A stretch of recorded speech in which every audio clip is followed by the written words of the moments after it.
It's nice. Hello, hello. Today we'll be playing more Utawarerumono Mask of Deception.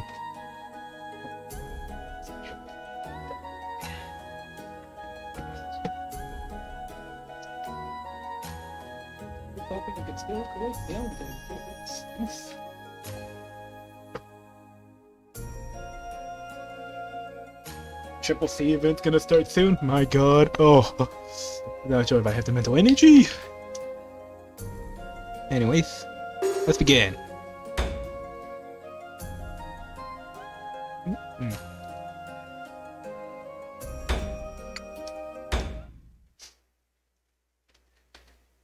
Okay, what's up next? My tab. Your tab disappeared? Oh no, you were frame 1! It's still open? No. Nice! A low past due and the sound of herds being grinded down fills Kuan's room. Is this enough? My pestle slows, I peer into the contents of the mortar. How are things coming along on your end, Haku? Is it ready yet? Well, you think this'll do? That should work fine. Next we add a pinch up. Now I have low latency. Oof. Well. Wait, is that coming from my end? No? Okay. Well, I can't tell. Shit, how's my latency here? It looks all green to me, that's a good thing. Oh, okay. I don't know. I hear low, I'm like, ah, shit. Interact better. Oh, okay. Thank goodness then. She takes the mortar I pass over and adds some kind of powder I never heard of to the mix. Good, that should do it. Thanks for all your help, Haku. Phew, finally over. I'm exhausted. This really does take a lot. My arms are sore. I can barely move. Nicely done, Haku. You were a big help today. This takes so many ingredients, so I need the hand. Well, I didn't mind helping. I just wasn't expecting it to be this hard. Let me get you some tea as thanks. Thanks. Make it real strong, with plenty of milk and sugar. Fine, fine. Right here a moment. Let's Koan gets up to leave, the door suddenly opens and someone peeks in. Hey, you here in here, Koan? Wanna hang out for a bit? Oh, hey, Atsui. Oh, you're here too, love? What were you two doing here together? Oh no. Been helping Koan with the stuff since morning. Oh dear, this looks like something terribly bitter. What this for?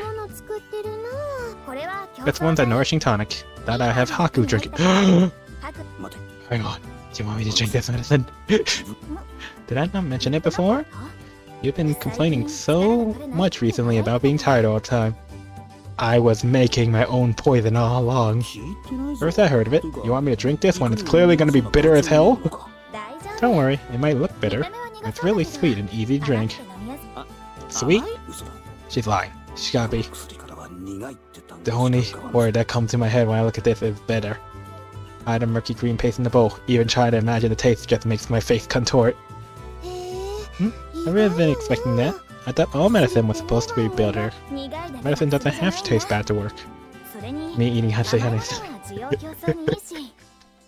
Besides, sweet things are often as good as stimulants. Some things even taste spicy, as they elevate the body's temperature. Seems like there's all kinds of medicine then. There are a multitude of effects depending on the mixture, so it's a lot to remember. A multitude? Ooh, do you have anything like a medicine for love? Huh? For love? At the bizarre question, Koan just stares at Atsui for a few seconds. Yep. I was just wondering if you knew something about it, since you're an apothecary and all. What, a medicine that literally makes someone fall in love? Something like that. I'm not so good in the details, but I've been curious about it for a long time. Oh god. Atsui with a love potion. Hide your wife. Hide your kids. A long time? I saw someone selling one back in my country. This really shady fellow was talking to a woman. I eavesdropped for a bit, and heard the lady was sad that her husband wasn't interested in her lady. Bruh moment. So the man goes, right, love, give him this, and he'll be all over you. And he gives her a bottle.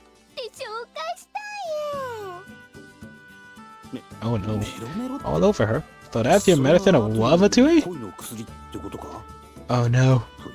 Well, how the guy was selling it, I'm pretty suspicious of whatever's in that bottle. Hatsui? Are you perhaps talking about...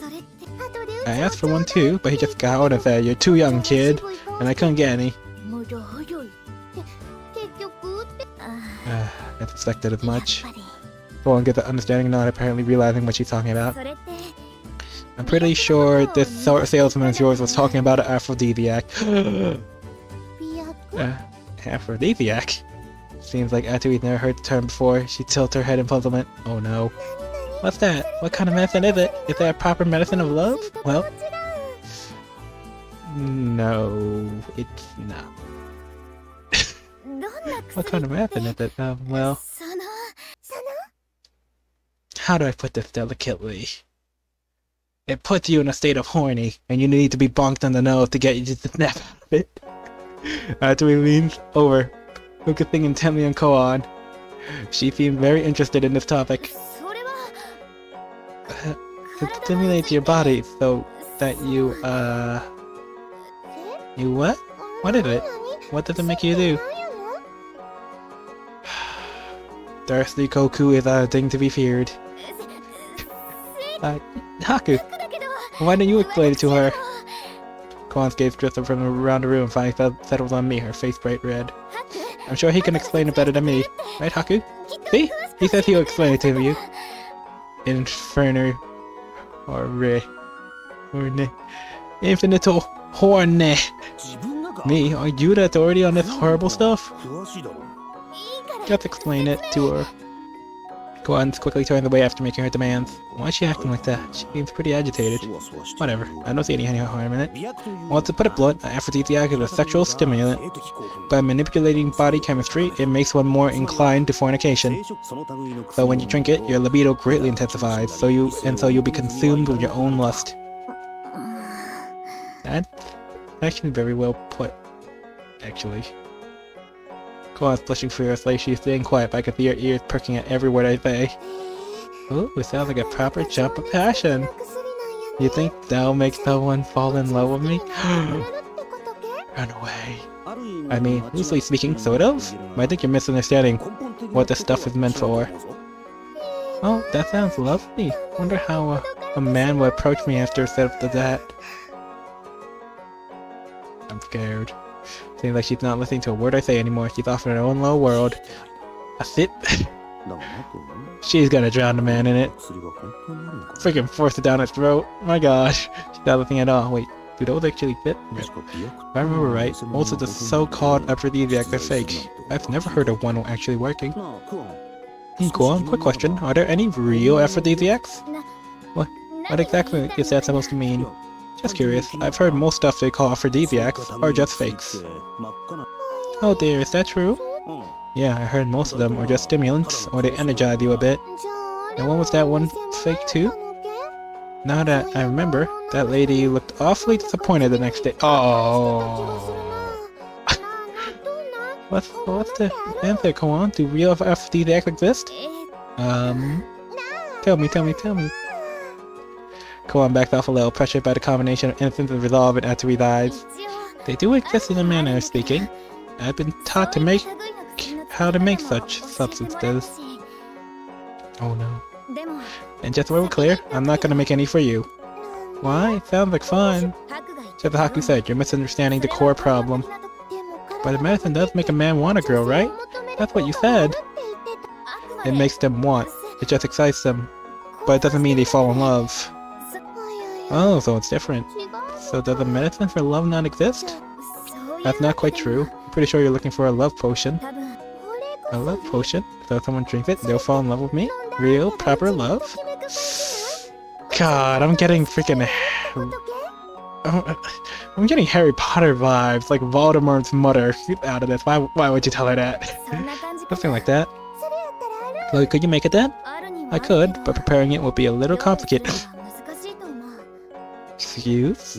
What part of the process is so complicated then? It's a very difficult mixture to make. I'm sure my mother would have been able to do it, but it exists. Everyone can make that?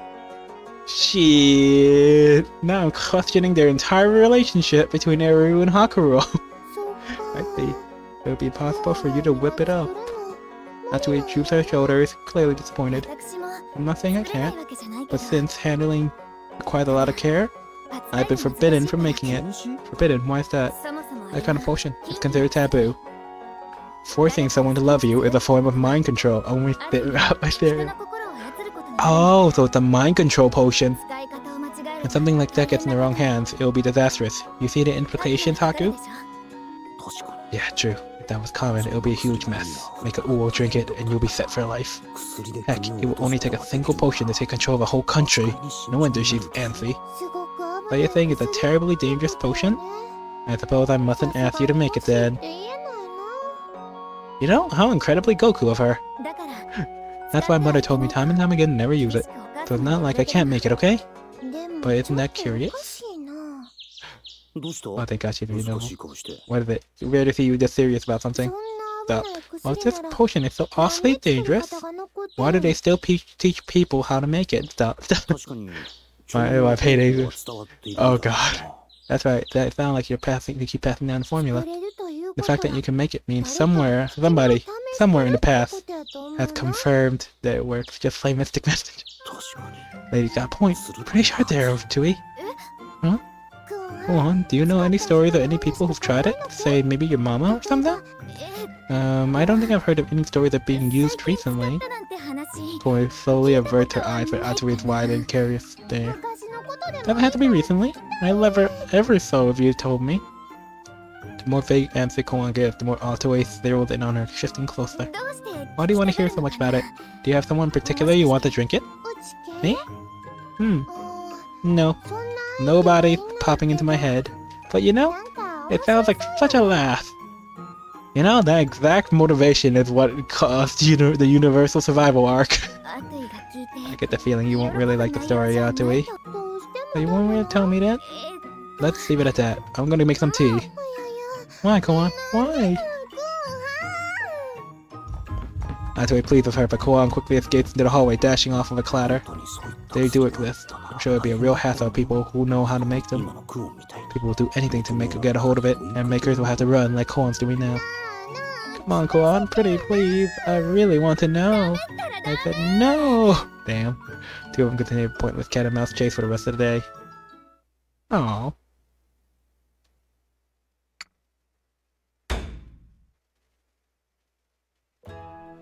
Oshito's assignment ended up taking a lot longer than I expected. Thanks to that, by the time we head home, the sun's already setting.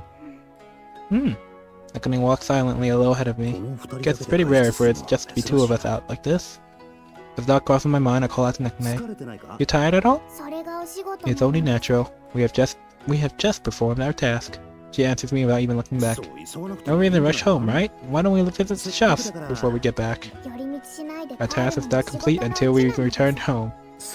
Don't be so stiff. I'm getting a little hungry after having a drink back at the mansion. Your function there was to serve as a bodyguard. Why would you get drunk during a job like that? Hey, I wasn't drunk. And they challenged me. A crony to such a prissy lord wouldn't know a good drink. I had to defend his honor. See? Clearly had no choice under the circumstances. Haku's spitting. I am speechless. You're probably so excuses. Boy, I would love to defend that honor. Oh, they wouldn't know a good drink when they see it. Like, oh, I'd take you up on that offer. While you're paying. Her usual uptight speech can't hide the weariness in her voice. There was a conference between a bunch of powerful nobles just now. Shito was so busy, so Nakane attended the conference instead as the prodigy scholar and fulfilled the role of advisor. I was given the job of being her bodyguard. But in the end, none of the nobles needed any information from Nakane on the status of the city.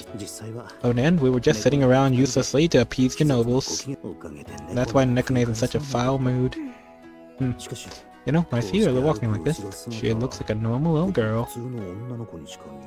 She's smarter than other scholars and aced her exam. She must face a lot of curiosity and jealousy. But Nakane does her best for the sake of her brother. I'm sure she keeps a lot bottled up. Think she can act her age a little more. No, she's only still a kid. And what are you pondering so intently?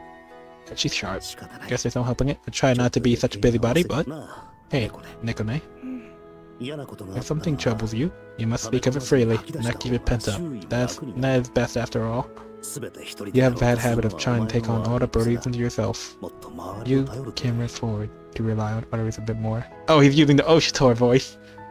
Give no Nekone some sage advice while mimicking Oshitor's tone. She's gonna kick him. She doesn't seem to be reacting much to it. Or is she completely ignoring me? Oh, come on, I thought my Oshitor impression was getting better. Fine, I'll play my trump card. I pull out the object I carry around for such an occasion and fix it to my face. You kept it! Nekone. I will not be able to remain at your side forever. If you ever feel lonely, do not hesitate to treat for Haku as another brother. You may ask him any... Dump. Yeah, kicked you right in the shit. I cannot believe you still carry that chief reputation around with you. You cop kicking me every single damn time. Come on, I thought it was pretty funny. Nekone fixes me with a cold stare. With the dim light, I can't tell that expression on her face, anger or aspiration. Oh, Nekone and Oshitor! What a lovely coincidence to run into you two like this. Well met. I did not expect to encounter you by chance in such an area. Did I get in the way of some family time? Not at all. I was just having some trouble with Nekone. She does not seem to want to listen to my counsel. Nekone not listening to you? Well, that's a bit curious, isn't it? Neko, what's the matter? A gust of wind blows the paper face. The mask askew for a moment, revealing my true face. Guess it's not that secure. Quickly replace it after he twists her head in bafflement, staring closely at me. Something kinda strange with you today, Oshitor. Or is that you under there, love? Atui sharp. Yes, the jig is up. Dump. Get kicked again, and as I recoil in pain, Nekone yanks the mask off my face. Would you quit that already? This is what I think of your jig! Crushes my paper mask in her hands, throws my mask work on the ground like a piece of trash. No! Come on, now my masterpiece that's locked. I quickly snatch it up, but it seems beyond repair. Oh, so it really was you, love! Your voice and your demeanor were just like Oshitor. I honestly couldn't tell the difference. Well, why weren't you pretending to be Oshitor just now? No real reason. I just thought it might be funny. It's a little too embarrassing to admit I was just trying to cheer Nekone up. Guess the fact that I mistook you for Oshitor means he develops a dignified air, love? Oh, you think so too? I don't want to brag, but I've been thinking the same lately. Of course, flattery isn't gonna get you anything from me. You too fly for me. There are no similarities whatsoever between you. Nekone mutters softly to herself. There's no way my dear brother is anything like you. My lady, have you met Ukon? Well, of course. Oshitor is Oshitor, and he's just himself, aren't you, love? Right? He may have hit on Haku. Oh, what would you do on your way back? Atue prods Nekone's pouting cheeks as she asks her question. I suggest we stop by some vendors as we head back. I'm starving. Ooh, sounds like a plan. I'll come with if you got any room for one more. You two can go on then. Oh, come on, don't be like that. Oshitor would be pissed at me if I told you went off by yourself. I kneel down a bit, getting eye level with Nekone. And besides, Oshitor asked me in the first place. He wanted me to take you somewhere nice first. Your brother said that? Why don't you ask Oshitor about it later if you think I'm lying? I'm lying, obviously. But Nekone needs a breather, and I'm sure Oshitor will back me up. Oh! But wait, don't hurry back. Dear brother will be... It was your dear brother who wanted this for you. Nekone's mouth curves up in an awkward smile. Pretty clear she's trying to stifle a grin. I'll go for it. Come on, Neko, let's all have a nice evening out. Nekone finally nods, giving in. You had to eat lots, Neko, so you can grow bigger. What is it? You are weighing my head down. Why are you poking at my cheek? Atue hugs Nekone from the back, her bosom resting on Nekone's head while she keeps poking her. Do you not like it? Well, I will not specifically say. Ah, Nekone. You're so cute when you're embarrassed. I'm not embarrassed. Oh no. Come on, Haku. We're going to get food. We should hurry. She's right. And you're paying, right, love? I can order as much as I want, right? Oh no. The Goku effect. What? When did I say I'd pay for your food? Really? I have expected Oshito to give you a little money if he's the one who told you to do— Atui. You fly lady. Well, you see, that was a lie to get Nekonai to agree. Come on, can't you tell? Or am I wrong? Atui, what the fuck? Atui making her play. She wants a free meal. Haku be damned. No, you're not. Koa manipulating me for devious forethought is one thing, but Atui doing it obliviously is another. Damn it, my wallet gets lighter by the day. Now the question is, was she oblivious? Because she's actually surprisingly sharp. Rip. Rip wallet. I could never have any money. Then work. Man, I'm tired. My back! As I stretch at dull pains. Oh, I felt that. It's right across my back like a wave of pins and needles. Ow. Guess I was just sitting down all day. Maybe I should go back to bed. Hopefully it lets out by tomorrow. Welcome back, Master.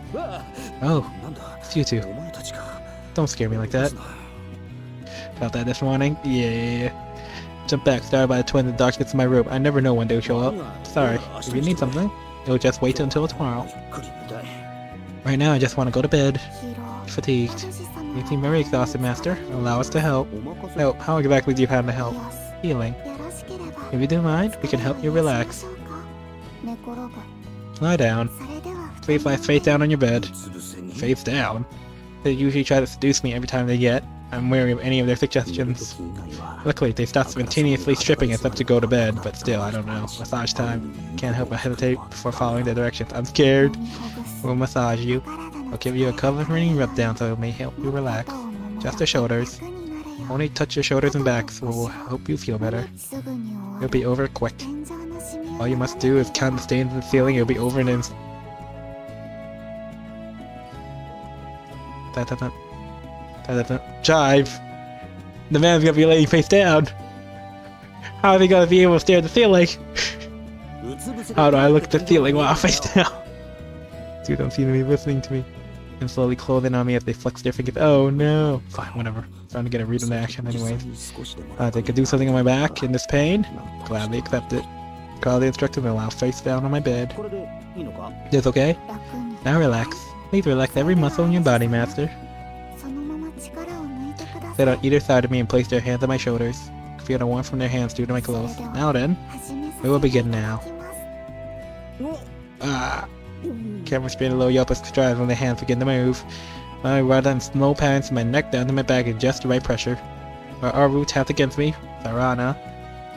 This runs her fingers down my back and just smooth it out. You two are pretty good at this. Yeah, that's the spot. Only natural. It is a skill necessary to serve one's master. Bro, what have you been teaching these girls? Know the flow of blood. Just right amount of pressure will wash away all built-up tensions. They're adorable. After that, they move themselves to my lower back and legs. Lower back next. They will loosen your lower back to relax your whole body. Seems really stiff today, Master. I then proceed to massage my back and thighs in the same manner. My spine and legs, achy from sitting down all day, gradually relax and awareness fades. Ah, this is amazing. I can feel all that fatigue just slipping away. I'm jealous. Feel myself getting more and more relaxed, like I'm taking a nice back with that. Also, that's it. Oh, can you do a little stronger there? With pleasure. I'm glad to hear that you're enjoying this. Oh, Colin's gonna walk in, huh? To even greater heights. We shall continue so you may know true bliss. They continue to massage me enthusiastically. Now it begins to massage my neck and thighs to compete with one another. I might just fall asleep like this. Maybe we could just doze off. Little by little, I let my guard down as drowsiness so slowly overtakes me. Oh no. Oh no.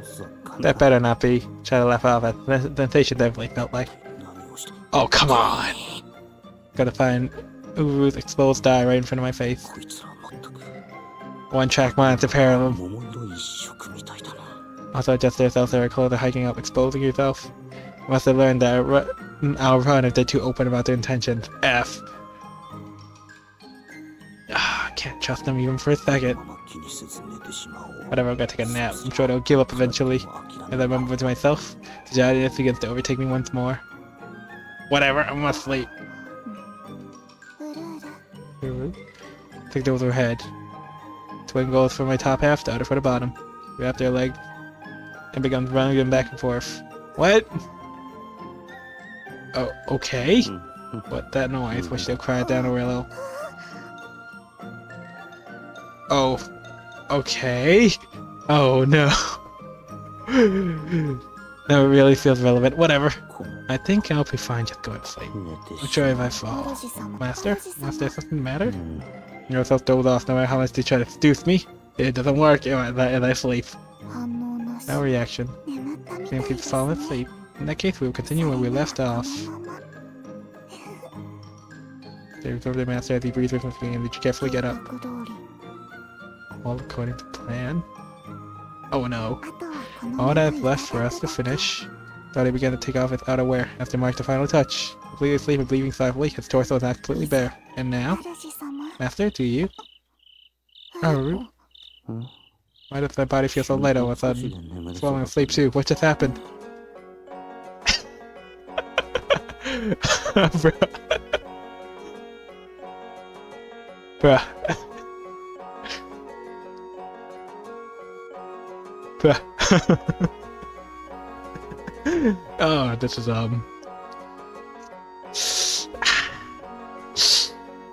someone's standing behind me. Oh, they're still here.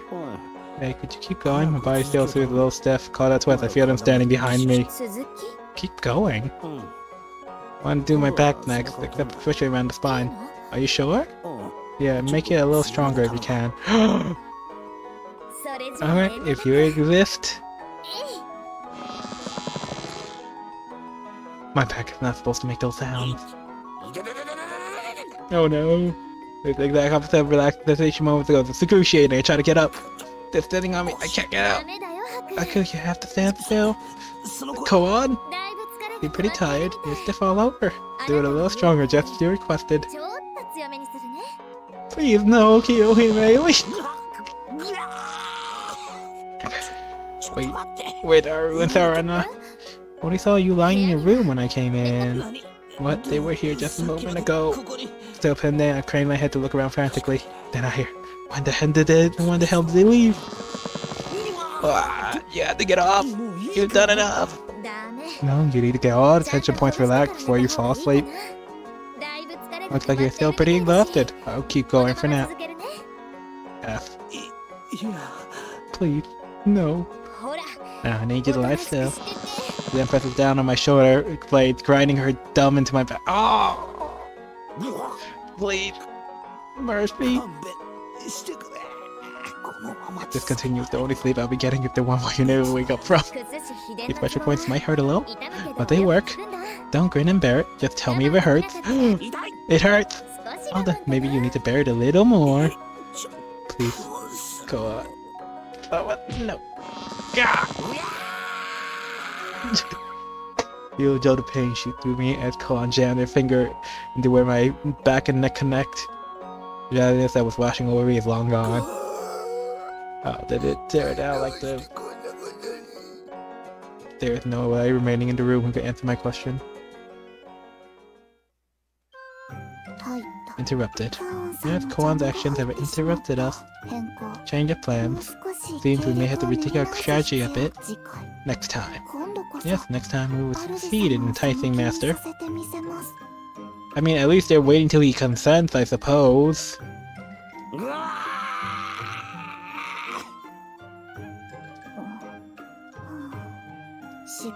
Failure. Yes, it ended in failure. But next time we will prevail. Twins hardened their resolve and Master writhed in pain behind them. And so another peaceful day passed at the inn. But Blue, they're trying to sleep with him in his sleep. No, they're trying to seduce him in his sleep. Because if they were trying to sleep with him in his sleep, they would have succeeded. They had plenty of opportunities. And they had magic. How? No idea how things turned out like this. As per usual, Ukon asked to see me, and I left for his manor, but it was Ushtor waiting for me, and he dragged me all the way to the throne hall. What the hell am I doing in a place like this? I feel like every time I've come here so far, it's been related to something extremely important. Just as I expected, I see all the big wigs of Yamato lining the place. Ushtor, pure guard to the right.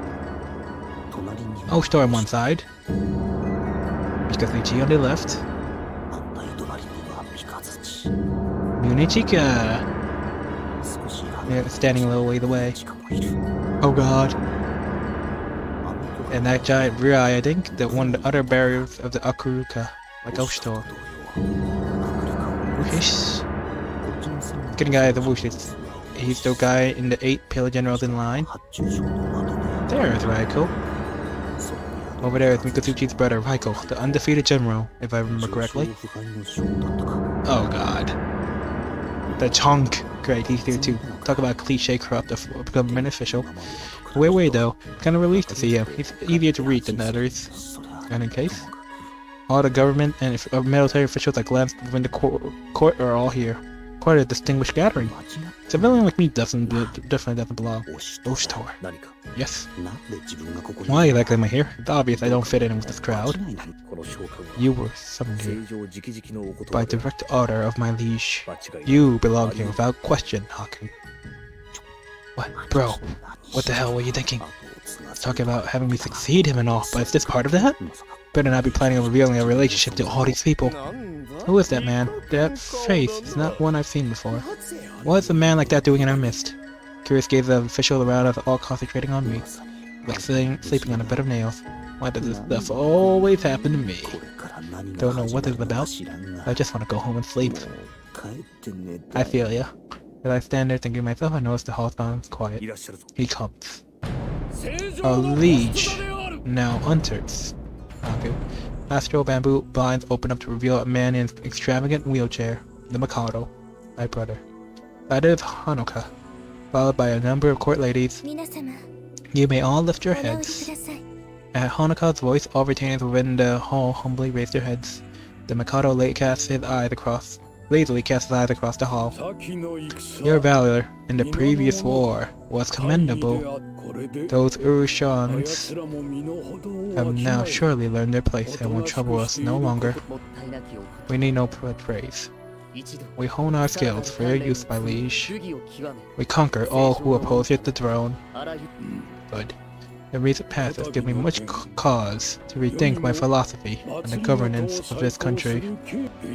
I've concluded that sitting idle and content on this land will not bring us further prosperity. That is why I have chosen to continue our path onward. The time has come for Yamato to commence an attack on a foreign land. It's the war now. You ready? We shall begin our invasion of Tusco. So the time has finally come to set foot in that land. Very well. I shall annihilate all who stand in our way. You wanted another war. Invade Tusco. Why? Didn't they just send their ambassadors here? They start something? No, can't be. Ever heard anything of that sort? So this invasion is completely unprovoked?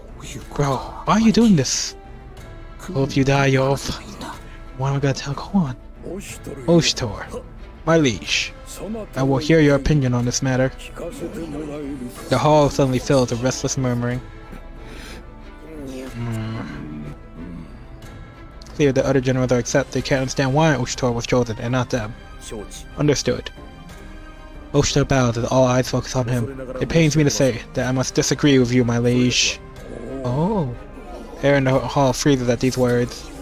It has been mere days since Yamato peacefully welcomed ambassadors from the country in question.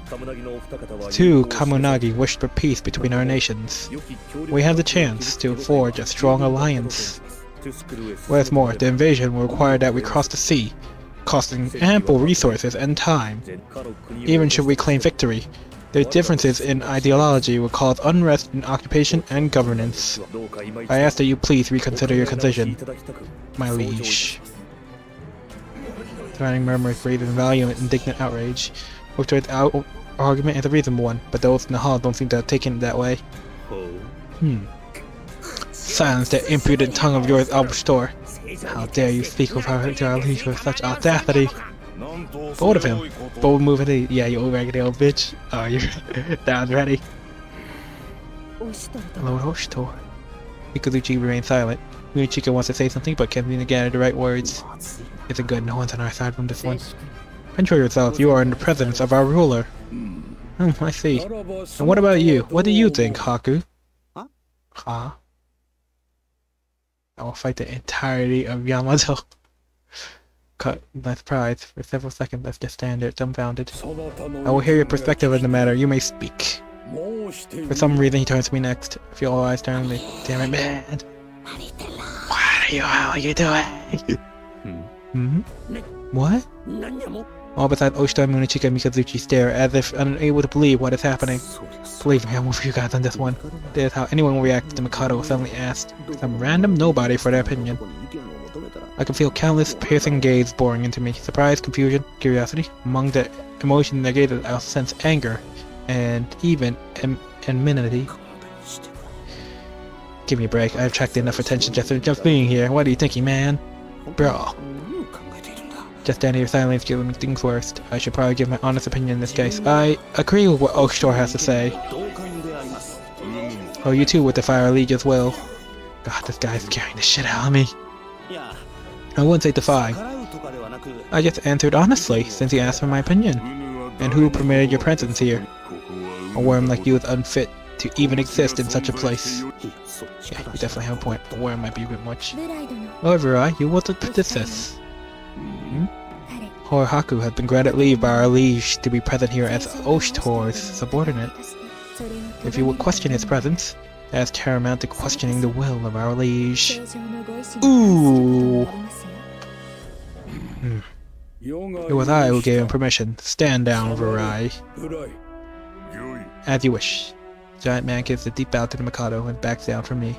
Cut the tension in the air with a knife. Oshito and Haku, your argument is sound. Your conclusion only natural when viewing this situation in a more objective manner. Thank you, my liege. I do not deserve such praise. Truly, the Kaminagi of Tusku were persons of great character, as leaders and as individuals. As you said, Ushtor, we might have established a lasting and fruitful relationship with them, my liege. However, my decision remains unchanged. What? As you wish. That's right. Ushtor, what are you? Lord Haku. Ushtor haunts me with... Cherish them. With one raised hand, I have no choice but to keep silent. There is no further opposition? Your will is our command, my liege. There shall be none that question your command. Good. Then our next task will decide who to send to Tusku, Haku. If that's the case, please let... If the Compound leaves the invasion, it will be the most incompetent invasion to ever exist. The big man begins to waddle forward. One glare for eye immediately shut them up. My liege, please allow me to execute this task. My annihilation of Tusku's feeble army shall be swift and inevitable. Grand Spiral eyes face almost as predatory as he clenches his fist. Please, my liege, a moment. My sources say that Tusku's military is well trained and organized. A mere show of brute force will not bring us victory. If it will please you, allow me to honor. Be silent, Michael. I have no need for help. For the like of you, I hope you all get slaughtered. Nope. All of you die. Perhaps you will misunderstand me, Rai. Allow me to clarify. I will succeed alone. And what do you hope to accomplish with those frail scribe's arms? Stay out of my way. However one may pride their martial ability, brute strength does not command the battlefield. What is your decision, my liege? Wutish, please present your assessment. Yes, my liege. My humble opinion is that, to begin with, we must secure Lord Sayang Kiryu's aid in order to cross the ocean to Tusku. There exists a path by land, but its viability varies with the tide. It will not serve a large army. Thus, a sea route will prove the far better option. Send more to Suyan Kiko, then. Yes, my liege. Arrangements will be made immediately. And the rest? Just as the general seemed ready to say their pieces again, we just to rest his council. I would nominate Lord Raiko, Lord Decompumpo, and Lord Munichika for this task. Raiko I get. Decompumpo or Munichika I do not. What? Oh! I would appoint Lord Raiko as Marshal as his campaign. If we must cross the ocean for this invasion, our numbers will necessarily be limited. Moreover, Tusco will have perfect advantage of terrain. Lord Raiko will be perfectly suited. Lord Decompumpo shall serve as our offense. In the previous war, he was able to turn the tides when faced with extremely dire circumstances. I mean, this is gonna be a short war. I know he will be more than capable of meeting your expectations in this war, liege. The one who dumped his army in such a dire circumstance in the first place, Don Mikazuchi, was the one who made it just in time to save him. He's trying to gloss over that part so Decompumpo gets some credit. Very well then. You may leave it into my hands. Decompumpo will interjectly puff his chest out. Forget it. Uta is giving him a chance to redeem himself in a way that doesn't hurt his pride.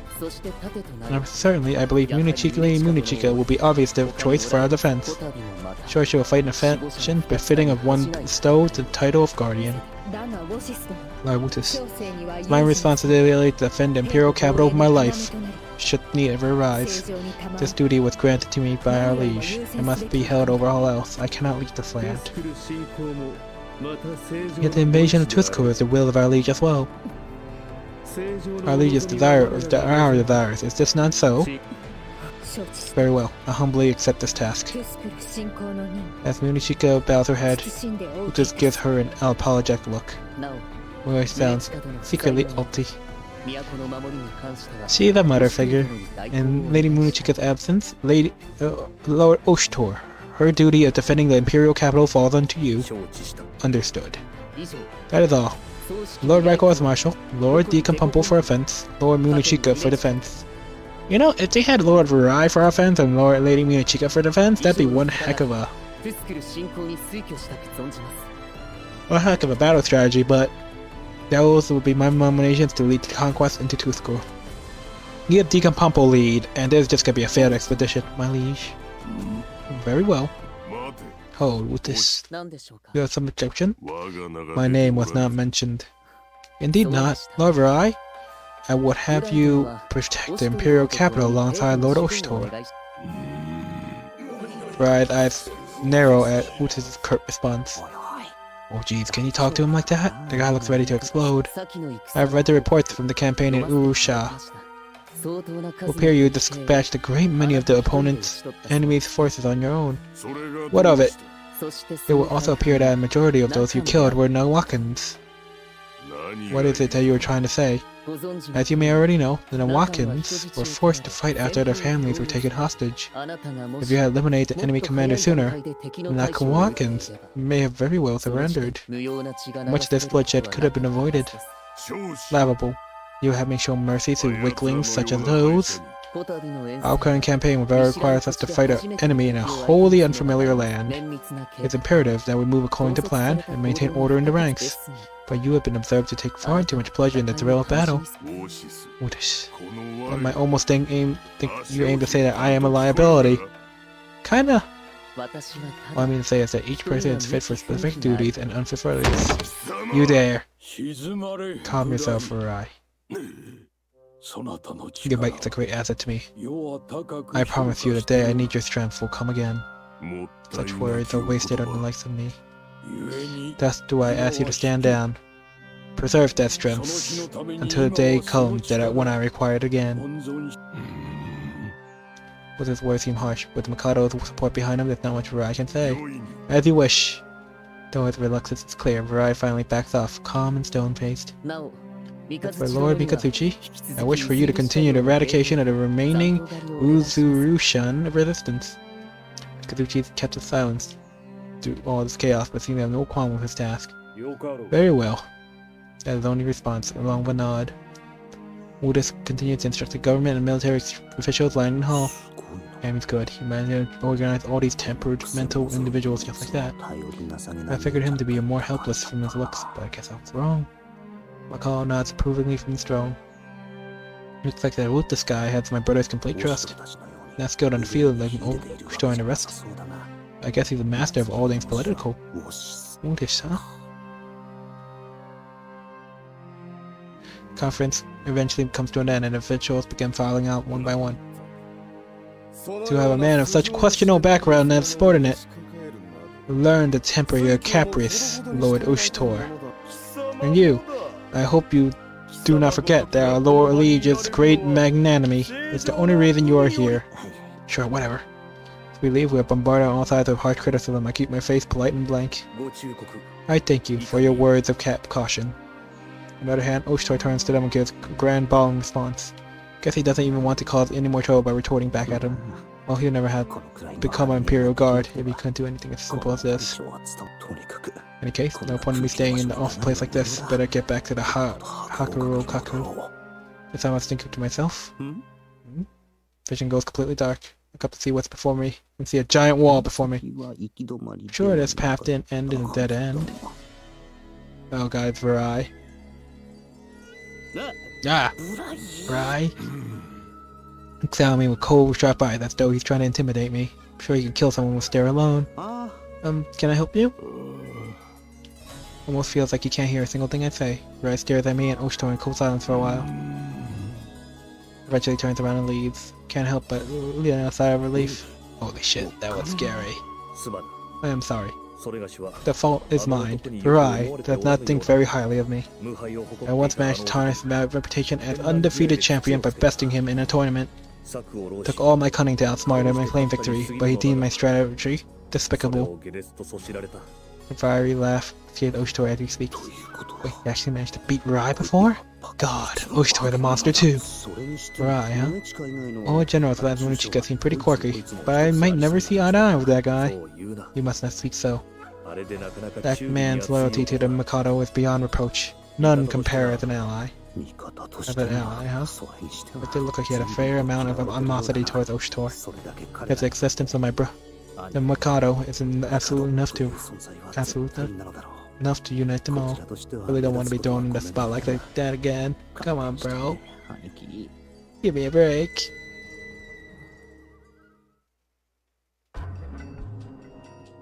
Later that night, Raiko sits in a room within the palace, deep in thought. I do not understand. Does something trouble you, Lord Raiko?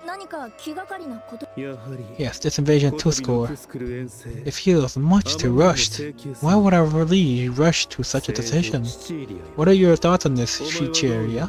I'm afraid I cannot say. Perhaps it's simply beyond us to try to understand the mind of a god. Perhaps that is true. Even I don't have an answer to that. Perhaps our liege believes his prior military passivity is to blame for the Uzurushan invasion. That was my first theory. However, there's far too much amiss with today's assembly. He is moving far too quickly. I can only assume that a new factor has been added to the equation. A new factor? Yes, it may be appalling to say so. We just derailed for Yamato. Our liege does not, and stabbed there, oh fuck. The liege does not have much longer to live. Lord Raiko, such talk is, you believe it blasphemous? Yet, if a new age is dawning on this land, I will not sit idly by. Shichiria? Sir, the time may soon come when I ask you to act where I cannot. Matters may shortly become chaotic. As you command. Stab that old fuck. But he's our bro! Or Haku's bro. Little fellow will hustle and bustle since early morning. Today is the day Munuchika and others depart for the invasion of Tusco. Court musicians positioned along the main gate play a gallant, uplifting tune. Soldiers stick down in extravagant parade armor, marching orderly rhythm to the music. This makes zero sense. You'll understand later.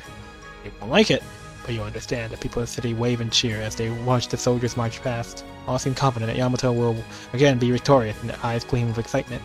The Kampampo, whose army leads the march, nears the gates leading out of the city. I see one man leading the procession, running towards me with tears streaming down his face. Oh, Master Haku! Here, you can wipe your tears with this. Wait, that's my... Oh, thou art too kind. covered in snot now. Ah, you better get going again or they're gonna leave you behind. Faith, I know this, but alas, my crusade taking me over the sea, and my already doth my heart grow heavy from our parting. God, Mario had a bad for Haku, huh? Still, you're the tactician. You gotta keep your chin up. Aye, perhaps, but in the heat of war past, all my efforts were for naught. No faith, I am followed by doubt and racked by fear. Am I unfit to serve as tactician? Wow. To be fair, he didn't screw up. The Decompopo blamed all his mistakes of Mario's strategy during the last war. Go off of Mario, but this time he'll have Munichika with him. I'm sure things won't get that bad. I'm sorry. I've ordered a building of yet another further storage shed to house more dear price antiques. His father built a storage shed? Methinks a further blow to my wages will mark a more fatal one than from a headman axe. My man's going off to war knowing that even if he wins, he's coming back to extreme debt. Fuck. Poor Moro. I don't know what to say. You got as tough as ever, don't you? At this point, he kind of pretty much think he would rather die. You better get going though. At this rate, you're gonna really get left behind. Oh, thou speakest true. No, Master Heart. My heart cries out in her farewell. Yeah, see you later, Moro. Don't go do anything reckless, okay? You can go be a hero and get the glory, but it's pointless if you don't come back alive. Master Haku, we'll go for a drink when you get home. We can invite Wukong and everyone else. We'll all have a good time. Oh, Master Haku, thou art a friend to surpass the dearest of all friends. Get off me, the game's not over me. Jeez, God's gonna miss the war at this rate. The profession moves on considerably since we started talking to him. It's cheering. See, so she was bringing out the rear. Maybe I'll head over to the front of the palace. Hey, Jack Wald. Looks like you just made it in time, boss. Looks like you made it. Ah, Shinanan. Munichika is just about to depart. Oh, here she comes.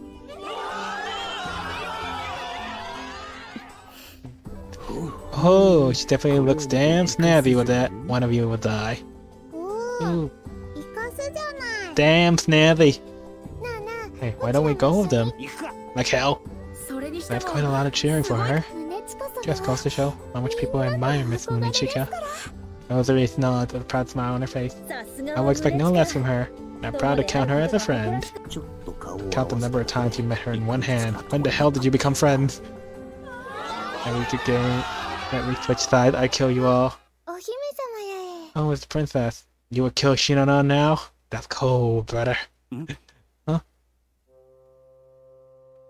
We look up to see Anju out on a balcony, high atop the palace. She silently waves to the departing soldiers, a number of retainers subtly flanking her. We're at 2 score. She must be out in public in the Mikado's stead. Send off the soldiers. When I see her like this, she really does look like a princess. All pristine, regal. Or at least the opposite when she's lazing around us.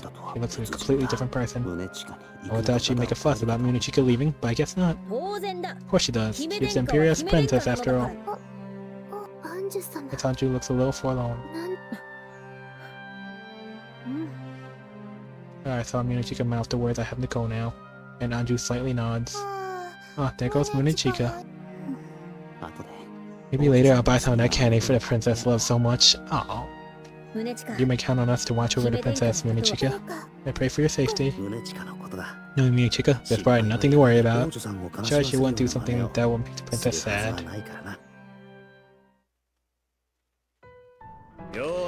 How's it going, kid? So Lady Munichika's already left. Wukong, what the hell are you doing here? Is this the official send-off ceremony? Shouldn't Ushidori be doing his thing here? Maybe. Well, Raiko and Decompopo would hardly want to send off from Ushidori, even if Munichika might. So I'm here instead. Ushitori's supposed to be against this entire invasion, huh? Guess things turned out like this anyway. If it's the will of our liege, then it's what we gotta do. What he says is truth, and he'll never lead us astray. Wukong, we'll just have to follow his orders. That's just how it goes? Yep, that's just how it goes. The will of our liege, huh? The invasion's too good. What can he be thinking? Oh, by the way, where's Koan? Don't see her anywhere around. Koan's still sleeping in her room. Oh well, she's refusing to get up, I guess. Oh, nobody wants to send off an army that's about to invade your homeland. I feel terrible for her. She seems understanding about it. She knows you're not at fault here, Ukon, so don't worry about it too much. Though she can't really hide her bad mood. Dear sister. I'm worried. What if she becomes ill from all this? I don't know. I think she'll be fine. Indeed, Koan's no pushover. She and I have acknowledged each other as worthy rivals after all. Yeah, we wanted to be around to meet her. And when exactly did that happen? Well, I think she'll be fine too. But that doesn't mean we should just leave her be like that. So I'm going to head back now. Gonna try to cheer up our little princess after all. Yeah, right. Give her my rego- You know what? Never mind. I'll leave it to you. I'll go too. Now, how do I cheer her up? Some good food couldn't hurt. I'll prepare a feast for her. What food will tea help?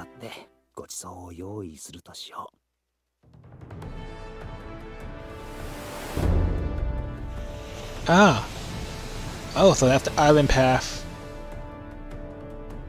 Oh, so that's why they think Tusku is so small. It's based on Japan, I think. Yamatans set foot on Tusco soil, they occupied the coast and set up port as a military shuffle. This can be taken as a completely wrong thing. Meh, don't think about it too much. It's a fictional land. Great War Road leads inland from the shoreline, a central tool for transferring goods. The low road leads directly to the very heart of Tusco. Hey, come on, want a feast? And so Yamato's invasion of the land of Tusco begins. Alright, let's see how this war starts. Oh! Tusco, caught completely unaware, is forced to take quick defensive action. Millions of people are about to die, but feast? Soldiers at stationed at points through our road are unable to halt Yamato's advance inland. Well, here's the thing though. It's Decompumpo doing the offense, so you know. They're going in. They're winning. Yamato's winning.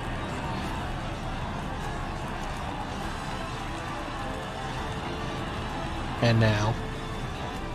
Soon, the Yamatan army succeeds in establishing a fort along the road, a headquarters for invasion forces. Those people just didn't die. They did. That night, the three commanders, Decompumpo, Munichika, and Raiko, hold a meeting within the fortress. The only members that are present are their retainers, who stand in the back. All the other soldiers rejoice in their victory by a large central bonfire with food. Then Yamato gets what to give there. Yep.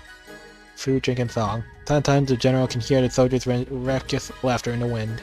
The easy victory so far has buoyed their spirits. We are advancing swiftly, without question. I would expect no less from the Pillar Generals.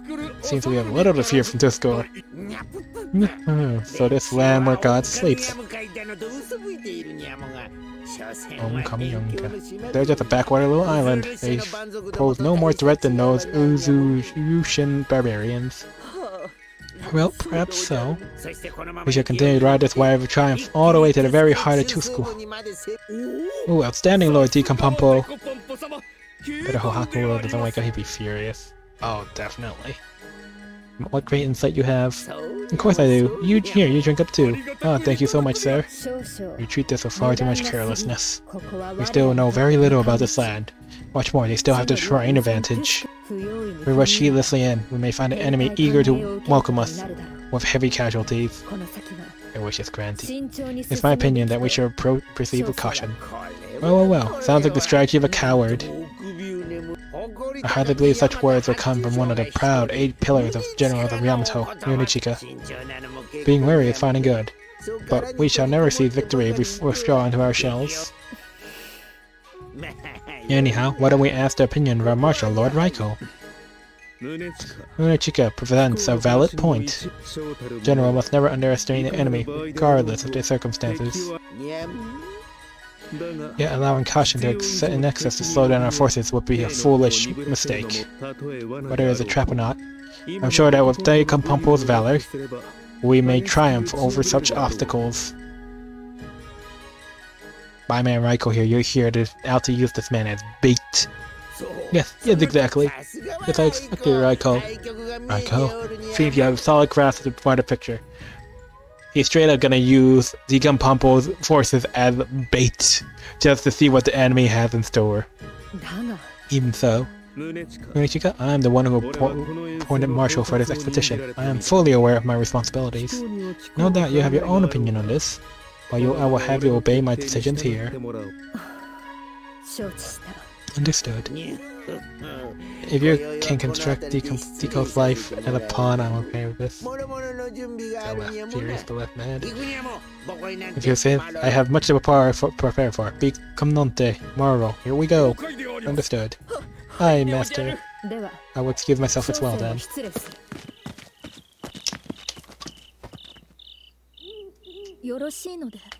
Are you certain about this? I believe Lady Munechika may be correct in thinking that the enemy is preparing a trap. Hardly matters. I'm getting rather sick and tired of having to see that swine's bloated face. If he aims to jump into the flames himself, all the more convenient for me.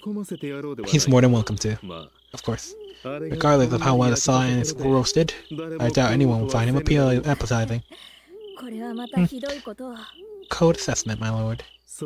Also, if I play my hand correctly, I may even be able to rid myself of that bothersome guardian. I see. Oh. Raiko out to betray and stab them both in the back. Truth Munechika's fears are well founded. He's ready for the Mikado he did talk about how the Mikado, probably is gonna die soon. That's why he's in such a rush. I'm okay with this. Yamaton Fortress has been set up precisely where Disco armies cleverly guided them to. And it's time for Yamato's prowess to go up against our our Tusco. If Raiko kills them both, comes back and kills the Mikado, will we? No, Raiko likes the Mikado. Otherwise, he would have taken over way before. We have lost contact with Units 1, 3, and 4. No. We've also received reports that Unit 2 has been ambushed from the rear. Major casualties sustained. In the rear? What's going on? Bonkononte. Where is the enemy coming from? I can dream. I'm not sure what's going on either. So four units have been destroyed. Throughout the mountains is a network of hidden pathways, utterly unknown to the Yamatans. Tusco soldiers use these paths to go around the Yamatan army, making their fortress useless. On top of that, oh unhappy fortune! The fly units bound from our landing point has been set upon by enemy fortress. What?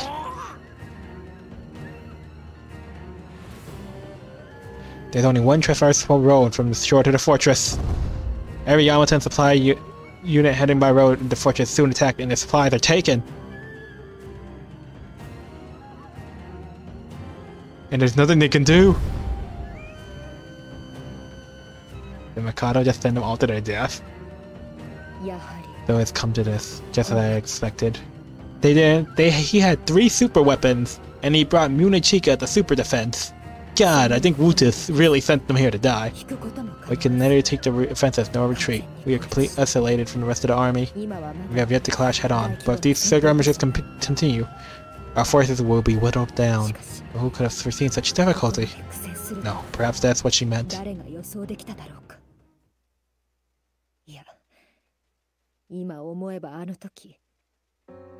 Miss Munechika, there's no way that the invasion of Tusco can be stopped. I'm afraid it isn't possible. For our lead commands it, we are duty-bound to carry out his will. But many people will die if this war begins. Ah yes, you have relations to Tusco, if I recall. I'm sorry, but I have no power to change this. I see. I suppose there's not much left to say then. Please be careful. Come home safe. Kuon just wished her to survive. Because she knew that they were about to get whooped 12 weeks into Sunday. Perhaps this entire invasion was a mistake. No, I cannot afford to let my resolve waver now. We must find a way out of this dire situation. There's no way out. They only have one supply road, and it keeps on being hit. The Yamatan cowards. Well, they're the ones doing an invasion, so it's fine.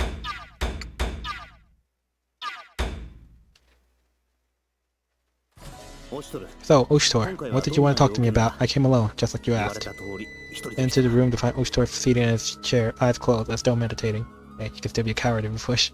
Fair enough. Well, it's Decompumpo, so fair enough. But Munichika didn't deserve this. I sit down across from him. Did not bring Koan, not gonna even the twins with me today. Ushtor has instructed me to come alone, and specifically asked I not bring Koan with me. Ushtor opened his eyes in a grave silence. We have lost contact with the army we sent to Duscore. What? We have sent reinforcements immediately after, but we lost our communications with them as well. They have to do that deserve this. Are you saying that Munichika's been defeated? No, it does not appear as though the enemy has fallen back yet. We seem locked in a stalemate. I see. Relief escapes me. However, the situation is beyond dire. The army is isolated and beyond the reach of supply convoys. Their supplies may last a while yet, but it's only a matter of time until they run dry. But what is it you're trying to say? Don't tell me you're planning on...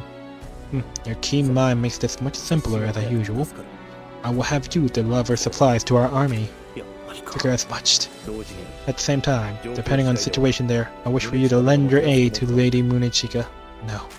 Hold it. Delivering supplies is one thing, but we don't exactly have a bunch of soldiers around. Seriously, now we're going to be much help to her. I did not mean martially. I hope you'll be able to provide more moral support. What do you mean? You remember Decompumpo, do you not? Fat-ass general? Basically a pretty crook? Only has his position because of nepotism or something? Damn. What about him? Firstly, you must know why he was chosen for this campaign.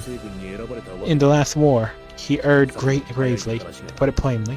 He has been given an opportunity to redeem himself. Thus, I believe Decompumpo is likely to attempt to seize glory in a blind, artless assault. However, Lady Munichika's expertise lie in defensive strategies. One could say that they are like oil and mortar. Without cooperation of her allies, even Lady Munichika will be hard-pressed. But isn't that Marshal Mikazuchi's brother? That Raiko guy? I don't know him that well, but Mikazuchi says he's a tactician beyond compare. I doubt he'll let that slide. I speak in all earnestness when I tell you I'm certain Decompumpo will not obey Lord Raiko's orders. Huh. He sees Lord Raiko as an upstart and Lady Munichika as a novice who won their title through wiles and charm. Blinded by pride and believing himself the greatest of us, he considers those below him worthless. In fact, he would likely blame a poor situation on perceived incompetence of those around him. Eager to regain honor, he will act rashly, forcing Lady Raiko and Lady Munichika to clean up his messes. I see. I don't get it. How the hell did a guy like that ever become one of the 8 pillar generals? Not too clear the politics around here, but is corruption really that rampant? If it's complicated stuff you don't have to explain. I don't want to know anything too incriminating. No, it's nothing like that. Yamato once had a general of great integrity. On his deathbed... Let's think about this. On his deathbed, he begged our liege to look after his child, worried for his future. That general was a true paragon of honesty, honor, and loyalty. I cannot go into too much detail, but I assume you can get it just as a matter. Yeah, I think I get it now. Now then, topic at hand. In any case, that is why I wish for you to join up with Lady Munichika. I'll go myself, but as I inherited Lady Munichika's duty of defending the Imperial capital, I'm not able to leave this place. Will you do this for me? I'm sure Munichika will be well pleased to see familiar faces coming to her aid. To do. Accepting this job means, however, how many of a role we're taking part in the invasion of Duscore. Not just me wanting to keep my hands clean. After all, there's no right and war in world war, just opposing ideologies. People say yes, but I just know I say no. But Duscore is Koan's homeland, and that changes everything. Can't invade the homeland of the one who saves me. Even for Munichika, Koan wouldn't. Wait, taking on this job might be better than just mulling it over here. I do not wish to rush you for an answer. No, I'll go. But you are sure? We handle the jobs you give us. That's just what we do, and that's all there is to it. Right? I see. Thank you. And sorry. Decide wherever way this ends up going, I want to be there to see it with my own eyes. I'm sure Koan will say the same thing. To Tusku, all of us? After returning, I gathered everyone to tell them we're going to Tusku. Shock is visible on every face. Yeah, sorry, this is so sudden. Long story short, we need to deliver some supplies to Minochika. An awful thing to ask, but I get it. Khan. Probably won't be a simple delivery job. And by the by, you mean war is locked in a stalemate. Choose core force try to stop us, we'll have to fend for ourselves. Is that what I mean? Nekone glanced at I'm certainly a Koan. Her fresh and tired, that expected. She shut herself away ever since the adventure began. Telling everyone except Koan about this would be unfair. I have to be honest here. Depending on the situation, we may be doing more than just protecting ourselves, and Minochika needs us. It's entirely possible that some of us may die. We have 2 days. Pay is good, but it's no ordinary job. If you don't want to come, you don't have to. That's all. Things are winding up. Did you like the second war? Master, wake up. Master Mito calls for you. Got it. Get out of bed before the twins slip into it. Had a feeling he'd be calling for me tonight. To score. Guess I would like to sleep in my clothes so I don't have to waste time getting ready. What's wrong? Let's go. Disappointing. You are an incurable tea master. What exactly did you two want from me? Oh, I thank you for coming. Welcome. Please sit down here. Two of them welcome me with familiar smiles. I now hate half the Yamato politician. I hope they all die. When I enter the room. I have a feeling you want to see me tonight. Oh? You've already heard about Ushtor, about me heading to Tusku, right? Yes, you are exactly right. It appears we must part ways for a while. I want to see you one more time before you depart. I love it. I hope that when that important dies, then Haku develops. Oh, you'll see. Alright, I actually have a gift for you today. Twin standing by my side moved forward, placing a parcel on the table at my cue. For you. Please have some while it's still cold. As Twin opened the parcel, Two's face before me breaks in soft smiles. Oh, is this? Tray had 2 plates with puffs for each of them. Did you make this, Haku? Nah, I may have worked on the recipe, but the actual cooking is all for Luthier. She's gotten really good at it. She makes it way better than I can. Luthier, the youngest princess of the Kujiyori, if memory serves. Oh yes, and I recall, you quite enjoy sweets like this. You often made them yourself. Oh! Haku used to make his own snacks? Oh, the outer shell is nice and crunchy, with a soft center. Brings back such memories. Wasn't too picky back then, but he always loved sweets like this. Besides sugar was good brain food. Memories, huh? Now that I think about it, this country has a pretty distinct food culture. Did you teach them all that too? No, Yamato's cuisine raised all on its own. Taught them agriculture and the use of simple seasonings. But they did not ask for culinary knowledge. I think they wished for more practical things. Of course, even if they asked me, I would have little to offer. I'm certainly no chef. Oh yeah, guess he didn't know anything about cooking back then. I sneak a look at Hanukkah. My sister-in-law, she was a brilliant scientist, too, but her culinary skills were, put poison in him. Damn now, you were really fitting to kill this man's brother, huh? I'm going with your Hanukkah's next training as she pointedly avoids eye contact. Oh, so she too is a poor cook. For a while, we talked about simpler things, enjoying the green tea poured to us by Hanukkah. Put my payday to her engine there. Man, now I was ready to murder this old man. You know, these two are my brother and sister-in-law from past. They act the same way. Usually I talk about my boring everyday life, and my brother and Hanukkah happily listen to me. Give the plunger a good plunge. Time passed peacefully, dear, as it always does. Hey, could you tell me why you decided to invade Tusku? Smile fades from my brother's face, and Hanukkah's gentle expression clouds. Are you disappointed in me for just starting this invasion? No. I know politics is different work. Dirty work. But there's you we're talking about. There's gotta be a reason. So what I want to know is why. Huh. How very like you. I suppose you have the right and the responsibility to know then.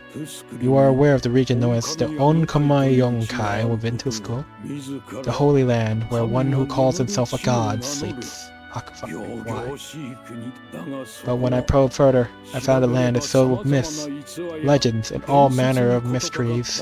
All the information I gathered led me to one conclusion. Wait, you mean? Yes. There is most likely a grand ruin located within that region, and I have come to believe that it may contain the answers I seek. In order to find that out, I must first take control of Tuscore. But why go to war? Couldn't we just have negotiated with them and gotten them to cooperate? I don't know. Why don't I ask? Coming in our Ruthie friend left, we talked until maybe could. Negotiations had come to no avail. The Pilgrim of Tuskai, the uncommon yokai, the forbidden land. They will never allow outsiders such as ourselves within its boundaries. Moreover, years ago, a massive war wrecked the nation over control of the powers slumbering within those lands. If they will not allow us in, I have no choice but to take it by force. Haku. Each and every one of us has one thing that they refuse to sacrifice. The only way for you to realize your goals is to crush those who oppose you. You should know this well, for we are all the same. These people, and we humans. I only want to accomplish what I still can before you succeed me. That's all. This will be my final act of selfishness. Still a man before me smiles. I see a flash of my brother behind his eyes. Fuck you, man. There's nothing more I can say in response. He will bring back humanity, no matter how many people have to die for it. Fuck you, you old shit. What's this pill for? It's something like a new antibiotic I developed. Huh. No need to worry, you are the first human test subject, but I've run all the simulations. Guarantee it's safe to take. That's not what I'm talking about. Is this really all necessary for us? I'm actually starting to question all this. I understand your sense of duty and all, but say this now. If humans can't adapt to this new environment, then history ends with us. If this experiment is successful, I want you to be the first hobo or all of humanity. No, you will do it. You will be a hope for all of us. Bro, please. Fine, I'll just need to take this pill and lie down here, right? Yes, now then, let's get started. Yeah. Treatment will take a long time. The you shouldn't take very long. It'll be like a short nap. There'll be a whole new world waiting for you when you wake up. Yeah, him going to sleep is too good for him. Let me take this club. Wait, that's Haku going to sleep. Oi!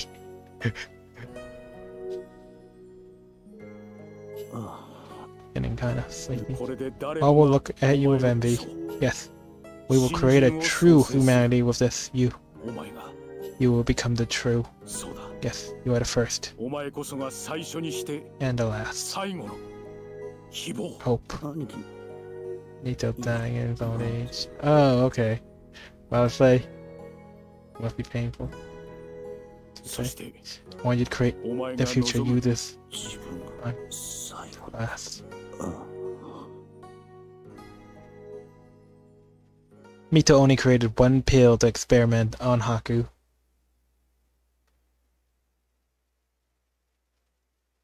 He prioritized. Do you think this will be enough? These people's lives mean nothing to him. Of course. He never saw them as human. Kiru seems nervous, packing his luggage up to the cart. Gotta be fine, yeah? So all the military supplies have arrived at port, so all that remains is our own luggage. The port? I thought we were taking a carriage the way over. It's difficult to reach Cisco by land, so we're forced to set out from the port near the Imperial capital. After that, we stop in Shirihove to resupply, and then head straight to Tuscore. Yahoro, that was your homeland, right, Miss Otoi? That's right, if we had the time. Well, the only good human are named Haku. I'd love to give you all the grand tour. Ooh, what a shame. The morning of our departure to Tuscore, we talk happily as always, making our preparations. Slaughter every hung human that isn't Haku. But Haku was a name given to them. Oh, this does seem cheerful. Maybe a little overly cheerful to make up for someone's absence. To pass 5 months like no, we're delivering some packages to the next town over. Don't matter. Our next destination is nowhere close by. Where we're headed, kill every one of them. Are you sure about this? About what? Going to school and everything. I don't know how I'm gonna say this against some of the words. About my brother's plans, about fighting against our friend's homeland. But I stand there thinking to myself, all of them answer without a moment's hesitation. They need supplies immediately, don't they? The situation must be set dire. I hope Lady Moonchi gets safe. Humanity was a mistake. Not about our love. Besides, I'm bound to find some straw-upping opponents in Tisco. Wish to assign this to us, right? After all he's done for us, it would be ungrateful to refuse. Whoa, so it isn't a bad idea to have it indebted to us. I highly doubt you'll be able to carry all those supplies on your own, Haku. We're all in this together, boss. Sticking with you till the very end. I wish to be of service in any way I can. We stay with you. We shall accompany you wherever your path takes you. Everywhere. Everyone nods as though the answer is obvious. However, I don't see Koan among the group. Guess it can't be helped. Definitely saw this coming, but I can't help aside disappointment. Up against her own country after all. If I made her join us, it'll make everything worse. What chance? How can I face her when I get back? Guess I'll cross that bridge when I get to it. I'll be on a battlefield soon. Can't let my mind wander like this or it could cost me my life. Alright everyone, ready? We should probably get going. Call to everyone to try to pull myself together if I hear a voice from the gang. And now I ask, where do you think you're going without me, I suppose? Ah. The familiar voice returns to behind us. Go on! Dear sister? They're just not gonna name me. The others stay quiet, but their astonishment is clear. It's your hometown to help. Kwa nonchalantly hands her luggage over to Jakwa, ignoring those of us still in shock. Jakwa, do you mind throwing my luggage in the cart as well? Yeah, sure thing. Jakwa is still looking astounded, takes Koan's luggage in his hands. The fact that she brought her luggage means she's not here to send us off. I quickly call out. Hey Koan, are you? Yes? Well, I mean, Koan's calmlessly at a loss for a moment. She smiles her usual smile and asks me, is there some kind of problem with my joining you? What? No. No, it'd be a huge help if you came with us. But then that settles the matter, right? Sure, you'd rather not turn in a sick note for this one? We'll even bring you souvenirs from Discord. I smile nonchalantly as well, but it's pretty obvious I'm still startled. Koan smiles slyly. It would be terribly boring all along, though. If you're all gone, I just can't stay in bed, can I? Haku, if everyone's decided to go, then I'll go too. That's my decision.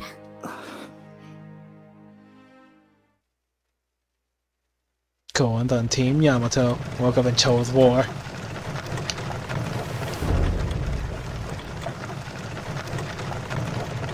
Leaves the Imperial capital and head straight to the port city nearby. But then we take a ship and head to Tuscarora by ocean, just as Moonchi and the others did. As we get closer to our destination, a scent ahead I know that it's hard to describe. The smell of the ocean. Trees by the roadside have taken strange shapes different from the ones back home. Makes me realize how far we've gone from the Imperial capital. I remember Shinonan and the others we're leaving behind. I'm also worried that Koan, whose face clouds more and more farther we get from hope a Tuscarora eats you all. But all that aside, it's so hot. Yeah, I heard it's warmer than these parts, but it's beyond warm. It's hot as hell. What is this heat? It's like I'm trapped in a sauna. We're sweat from our brows, looking to the sky and with anguish on our faces. You think so? But it's such a lovely day out today. But compared to Atoni's homeland, this heat's practically nothing. But why the hell is it so hot? We haven't even got that far south. The heat clearly isn't from simple change in latitude. What else would affect it to this degree? Are the sea currents affecting water patterns this much? Or is this because of... Haku, what's got you so deep in thought like that? Come on, everyone's reading. Called out. Maybe it's my imagination, but her chipper tone might be masking her own feelings. Now I'm worried about Tuscarora since we left. Tuscarora's trying not to avoid the subject, so we don't feel guilty. Hey, go on. What's the matter? I'm gonna make sure she's not pushing herself too hard, but I don't want to pry. Never mind, be there in a sec. In the end, I couldn't bring myself to say anything. Step right up. We got Cheap, Shima, Ito, Mash moves today, Super Cheap. Or some kind of bazaar. With merchants and shops of all sorts, full of activity and life. All of us forget the heat in the moment, gazing in awe on the unfamiliar sights. Hey there, pretty lady, we got some real sweet Rintan fruits right now. Why not try one? Shouts of the merchants still fill the air. Oh, look at this hustle and bustle. I almost feel like I'm back home. Your home sounds like this place? This boy is governed by Utaware's father. Lord Soyoung Gekor. No wonder that it represents Shiahoro. I see, so you use the sites like this then, Atui? It's as lively at the market as in the Imperial capital, but everyone seems a little more aggressive. The items on offer are much different. Relutier looked in clear interest in the products lining the shops, muttering to herself. Strange fish I've never seen before. Colorful apparel and accessories. Grabs my attention to those huge fruits. You need both arms to carry one. They're bright orange and give off such a long, sweet scent that fills the area. Wonder what that is. Are they gonna pack that stuff onto the ship? Oh, you got your eye on those, happy love. Well spotted. This fruit is actually a vital tool for any seafarer. The Rintan fruit? I've read of this. They're used to hydrate at sea when drinking water is scarce. Ooh, clever cog, Nico. The fruit has a lot of sweet juice and stays fresh for days and days. That's why we often load a ship up with those, rather than plain old water. Why don't you just load up with raw water then? Wouldn't that joke work just as well? Doesn't take that long before water spoils, pet. So we rely on these fruits a lot more. Huh? Water spoils? What do you mean? Does water taste bad? Oh right, I suppose Kyuji is cold enough where you don't have to worry about that. We can't have our water out in the sunlight for too long or it gets undrinkable, spoiled like milk. I had no idea that was possible. Well, it makes sense, but water nowhere spoils where you're from, and the capital has running water. Atsui's right, there's absolutely no shame in not knowing how to handle water situations on a ship. Yep, that's about it. This must be fruit we ate while traveling at sea. I was wondering how they kept it so fresh. But the flavor was a little more, well... I think the one you had might have been a touch overripe, Koan. Overripe? Thrive's Tesco is taking in chips. There's a ship 2 to score. Hey mister, can me and my friends have a piece of Rintan each? Right you are. In the middle of a war. They're not. So the ships, they managed to take the docks. So, the docks has been overrun by Yamato, but every time they send stuff from the docks over to the army that's entrenched, they get ambushed. We all get a selection of Rintan and take a bite out of them. Has a unique flavor, kinda sweet, kinda sour, but it's all pretty good. Well, they stupidly confused. Yes. No problem. They use a hydrated perfect extraordinarily juicy. Brings back memory. Used to eat tons of these back when we were cruising around on the sea. You know, maybe Tesco deserved this. Oof. Very sweet and sour, but quite delicious. I don't know why, it's a similar taste, but different from what I remember. They're much more thicker, much sweeter than this. It wasn't that bad. Okay, grab me another one. Understood. This one seems at peak brightness. Doubtless the ideal time for consumption. Oh, what is this? It tastes like liquor.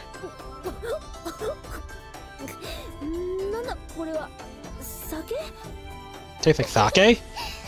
Oh, you got an overripe one too, Nozari. The riper the Rintan fruit gets, the more its contents ferment into alcohol. Blue. What's up?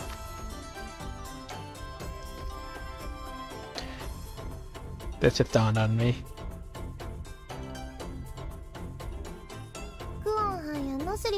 Yeah. Kuan and Nozari had right ones, so that's what happened to the insides. Where's Toka and the Unga Bunga lady? Toka and Karulao?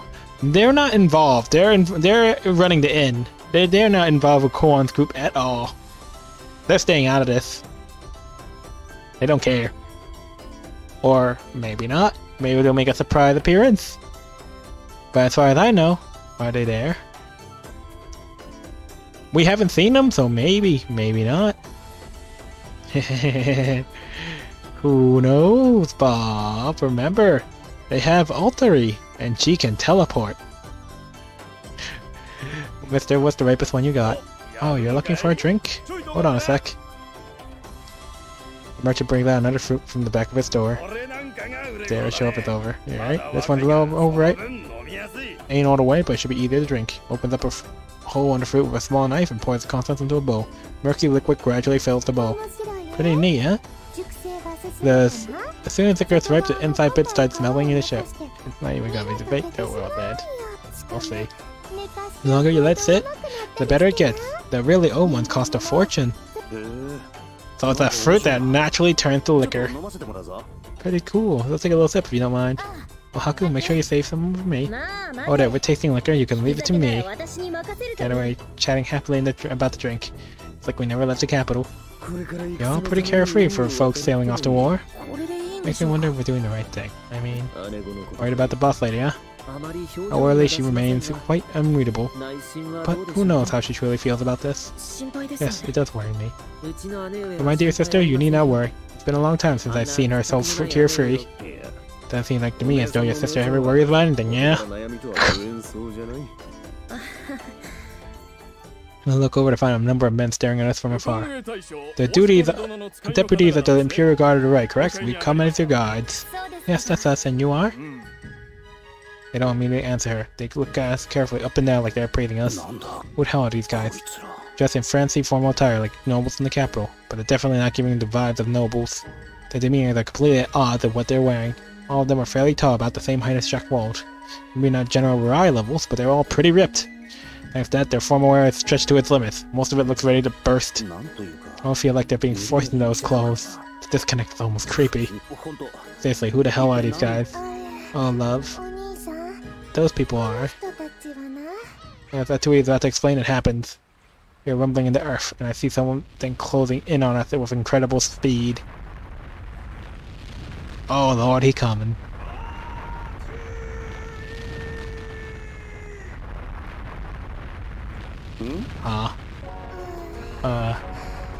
I'll try to get a sigh of resignation. Her shoulder drooping as she notices. I don't need to translate this, do I?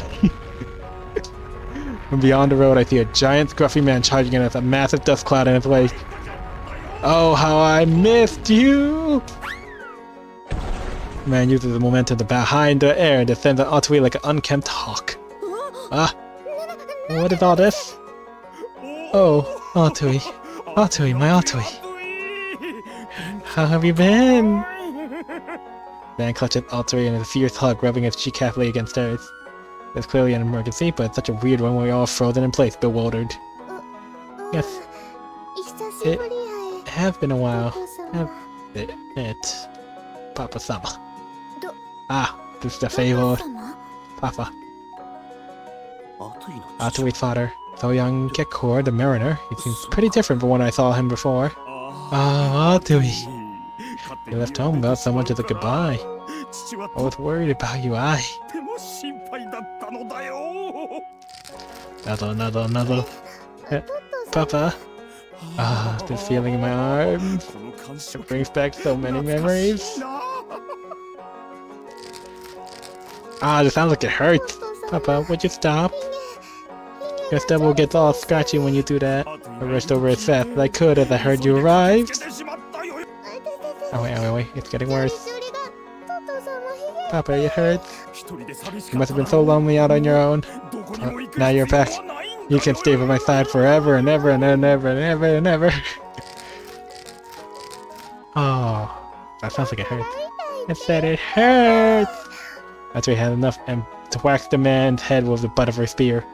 And doesn't even flinch. He keeps beaming at Atui. Say the same as always, Papa.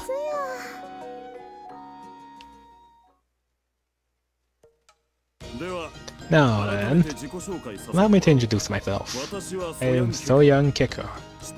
As you might have figured it out, I'm the proud father of dear little Atui here. Soyoung Kekor the mariner. After, I think it was a joke, but he does have the aura of a general. He's not enormous or anything, but he's lean with a lot of muscle, kind of like Oshtor and Mikazushi. And that's proof. She's smiling, but her tail is swaying at the same time. She's being cautious and wary. Now you must be Haku. I've heard a lot of you from Atui's letters. Wait, I hear Atui relied on you quite a bit when she was staying in the Imperial capital. Oh, I suppose I better extend my gratitude in Atui's stead, aye? Pleasure to finally make your acquaintance, Haku. Oh no, that smile. It's not reaching his eyes. Likewise. Evidently, take the offered hand as he grins proudly, showing off his pearly white teeth. Doesn't seem like a bad person, just, I don't put, a tad overbearing? I think I understand why Atui hasn't talked about her family before. Now then, boy, let's move to a more important topic. So young Kit Core continued to have a conversation, my hand still trapped in his. What exactly is your relationship between you and my Atui? That's the more important topic? Oi. No, me and him? I suppose you're a very special person to me, aren't you, love? Atui not helping. You know, we don't keep secrets from each other. Someone I can speak freely with. Like that. Not helping. Guess you could say that. It's more like I listen to you vent whatever you get rejected. We're drinking, buddies. I'm dead. Haku's dead. Haku about to die. Dead be him. Young Kiko's smile abruptly twists, his face hardening, and his dotted words. Ah, so that's how we die. Atui?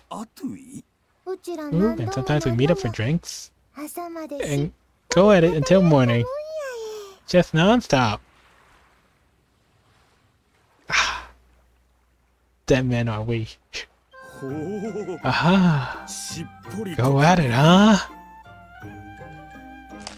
Let's go instantly for anything. Haku?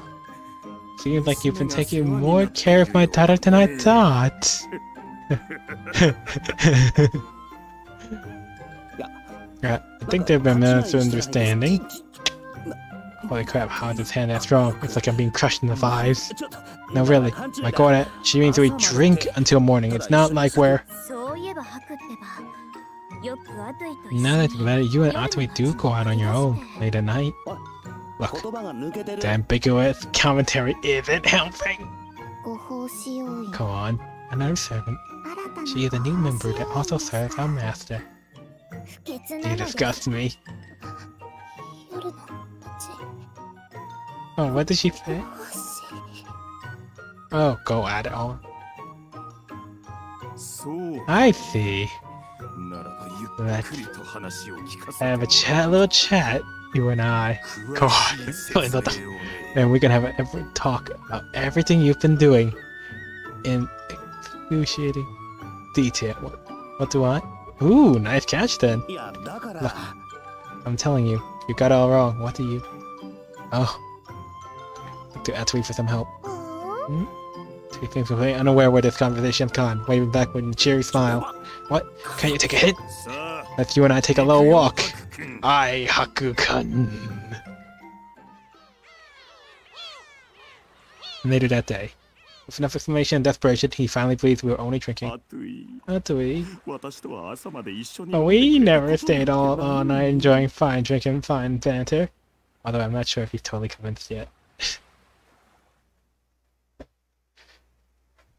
We arrived at the harbor with young Kit Core as our guide. So, how'd you like her? You're looking at my pride of joy. My castle. You bring us to a massive ship. Yeah, this one was like, yeah, I clapped cheeks and they were the best cheeks. You would not. Far beyond the scale of any other stock here. No metaphor, this ship is practically a castle in its own right. That thing's huge. Every border, isn't she? Aye. She's my castle. And the finest prize my liege could offer me. The Pororuna. She and I will see you all safely to score. Oh, wait, you're coming with us, Papa? Naturally. Why wouldn't I handle this personally? It was a favor asked of me by Lord Ushtor himself. It's clear you're only doing this because Atui's here. Guess it makes sense though. Atui's the princess of Shiria Horo. Figured she had escorts. A large number of sailors rushed to and fro, rolling up the ship with trade of supplies. We'll be departing soon. Orderly and swift movements. It's almost refreshing to see such efficient command. I suppose you aren't so young Kit Core the mariner for nothing. My father praised you as a worthy rival. Not even calling to hide the odd expertise of the well-trained sailors. Her gloom seems to have faded. Hey man, if it's that bad, might as well call it. Should be ready until the sun reaches its zenith, I expect. Just a bit longer until we set out. We'll count on you to get us there in one piece. Oh, no worries, chum. You got nothing to worry about anymore. After all, it'll all be smooth sailing from here. Get it? And that joke level quality pun. The men around us all heartily laugh along with him. I feel you. I feel you, Atui. Anyway, looks like we're all about ready to leave for it. Let's go, huh? Unichika and Moro. Hope they're alright. Cool. Meanwhile... Alright, boys. Anchors away. Cast off. Ah, there. A raucous response from the crew erupts as the ship is unmoored. While the sails raise and unfurl, the ship begins to drift out to sea. Our destination, Shiyahoro!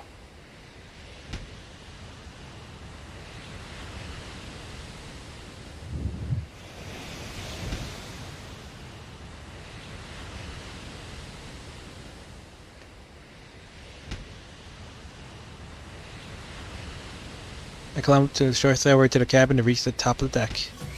Mysterious. But by calculations, a ship of this size could never sail as smoothly as this. Not to mention, the ship moves without a rolling crew, or even the spells of a mage. You're right, I've traveled quite a bit now, but I've never seen a ship both this big and fast. Just like I thought, but perhaps the ship runs on Eldcraft. That is a possibility. I cannot imagine any other explanation. Hey Nekone, how much of those stories about Eldcraft do you think are true? Huh? The writings of the ancients talked about such unimaginable forms of transport. Steedless carriages, silver serpents that carry people in their bellies, metallic birds, even ships that sail the stars. They sound so absurd, said aloud.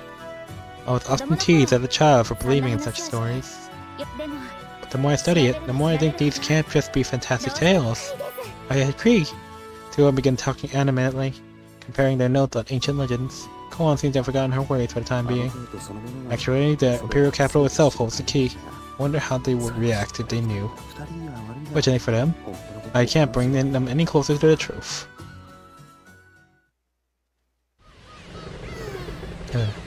Oh, it's not that bad. Get starboard side to find Atui and Nozui in conversation. Atui seems suppressed. She leans on the railing with both arms, resting her chin on her hands and sighing. What's up? Why the long face? Oh, hey there, love. Well, I'm just a touch exhausted right now. Pretty sure I know what's got him so worn down. Well, think your dad's a great guy. Do you really mean that? I think so as well. He seems like a wonderful father figure. I see, well, it's not like I hate him or anything. I mean, when it comes down to it, I do like Papa. He's strong and reliable, and I do admire him. But that's exactly why I wish you act a bit more proper. Guess she feels conflicted about how he melts into a puddle around her.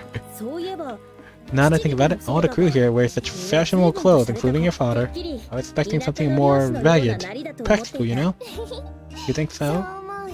But that was actually all my idea. A while back, they all wear these dreadful, musky-looking clothes. They walk around town in their undies, never wash, use such vulgar language. I never could have it. Oh. They used to be all real men of the sea. Oh, I suppose that is acceptable behavior. A good man would present himself well. You think so? Aren't all sailors kind of like that? That's closer to my mental image of a wee-woo.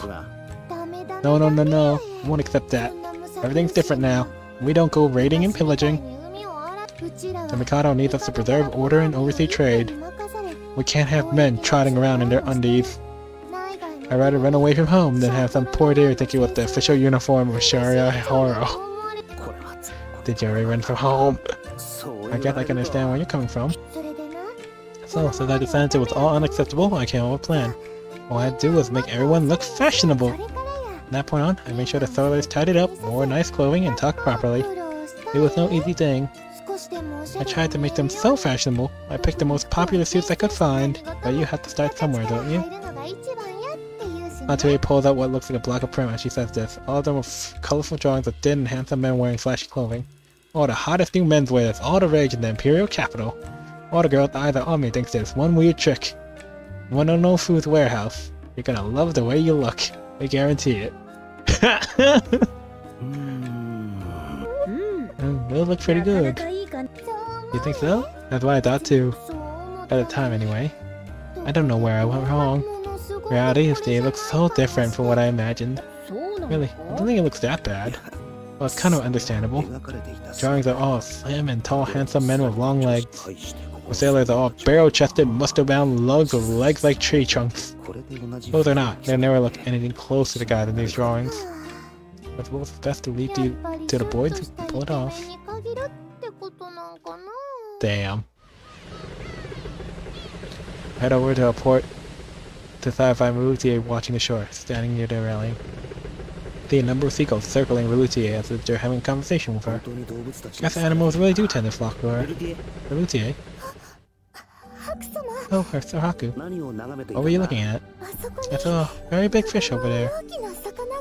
While Relutier's pointed finger to a large school of fish swimming alongside the ship. Oh! The silver scales glinter serenely as the light plays off them. Can't help but stare in awe at the sight. It's all so beautiful. Yeah, when you see them like this, it really is. Only seen dried fish. Never knew how large and beautiful they could be. Don't know if I've ever seen dried fish that could be beautiful. That's not the story at the moment. Master Haku, look at that! Again I look, I see a large creature strapped up from the water. He's big enough to ride even. The dolphins! They almost seem to be chirping happily, waving their fins as if greeting. Oh, they're adorable! They spin around each other as if giving a show, occasionally spouting little bursts of water. Sure seem friendly. Maybe they're saying hello to us. That's exactly right. They're glad to see you, Ruli. Or like Atui's come to join us. Tauntauns are awfully clever. They come to say hello since they have never seen you before. That's so sweet of them. Relutier seems unable to take her eyes off the friendly Tauntauns. Besides, they taste delicious!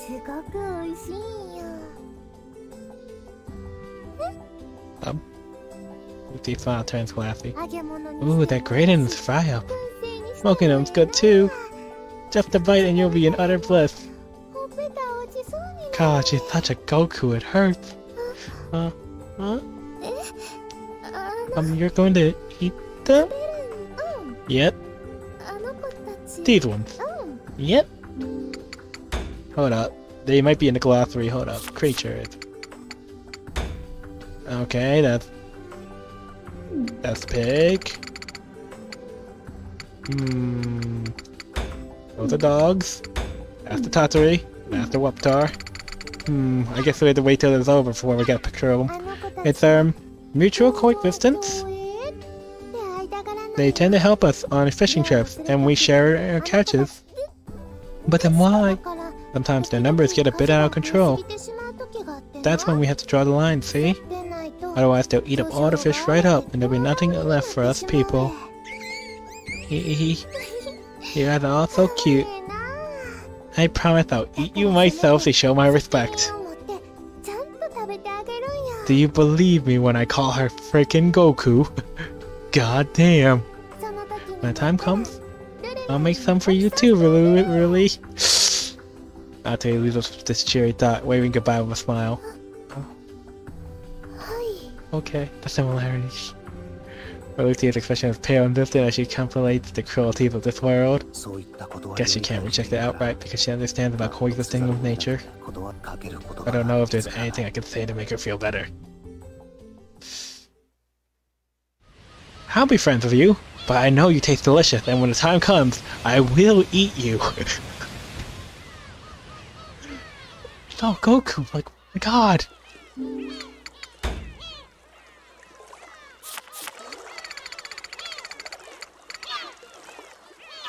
Now let's even get off the boat when we arrive at Shirahoro. Crew quickly gets the ship resupplied and soon we're back on the path to a score.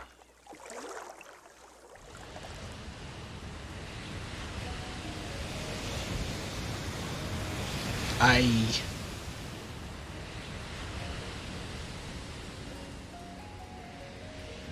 head for the stern of the boat, hearing a quiet singing from that direction. That's a real pretty voice. Who could it be? I'm pretty sure I only remember seeing burly guys on the ship. Look over to find Arvu and Sararama sitting on the ship's edge, legs dangling over the side. Uru and Sararama lean back against the cabin and listen to their song for a while. A gentle song, with the waves as accompaniment.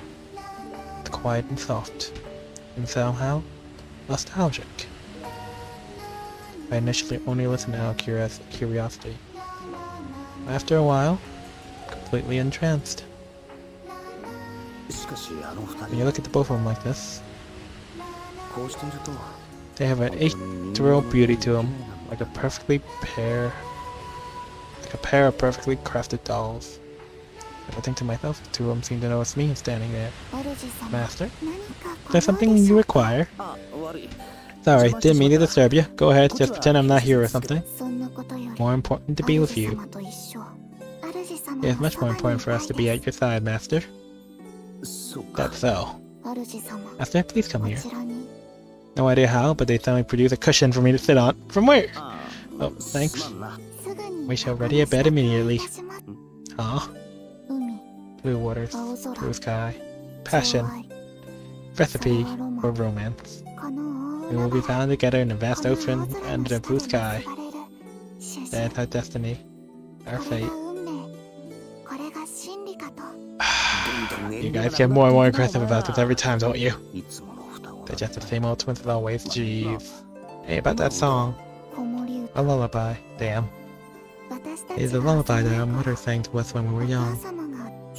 I see.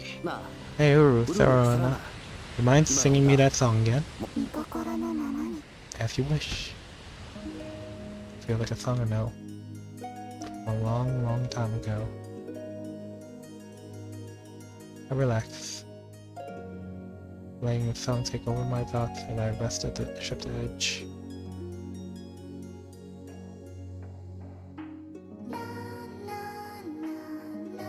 All the emotions that have been flooding my mind slowly calm and fade away. My mind's filled with peace, if only for a little while. I let myself forget the hardships ahead of us.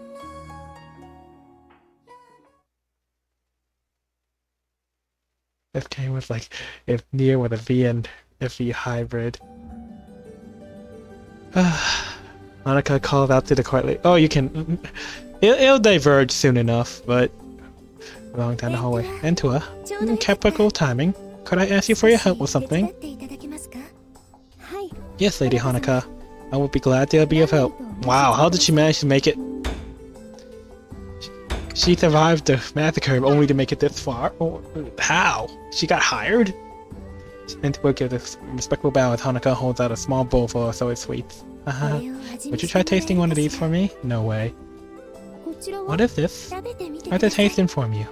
Spurred by Hanukkah's mischievous smile, Entua carefully plucks one of the sweets nipple. You do not mind, then? She took a small bite, a serious expression on her face, then shifts to a look of delight. How delicious! I'm glad to hear it. Yes, the outer shell is crisp and fragrant, but inside is soft and sweet. It melts in the mouth. I do not think I've ever eaten a treat such as this before. It relieves me to hear that there's even enough to satisfy foreign taste. Brief shudder runs across Entua to use the word foreign. Gaze falls and sweet in her hand. Single bite missing, a tear glimmers as it falls. Is it or something the matter, Entua? Lady Hanukkah, you've been truly kind to me. I do not know the words to express how grateful I am to you. I have done nothing to deserve such gratitude. That is simply not true. I took up arms against your land just as my father did. I would only expect death as punishment. Leave him be. I forbid you to seek vengeance. What? Now that I recall, you enjoyed weaving and cooking much more than warfare, didn't you? That's right, you never belonged on the battlefield. That's not true. I'm your daughter, the daughter of a brave Uzushan warrior. That's enough. You may live your life as your own woman and find your own happiness. Father, I suppose my only regret is that I'll never see you bridal. Father? Father, no. This can't be happening. Father, please. Don't leave me. Father. Father.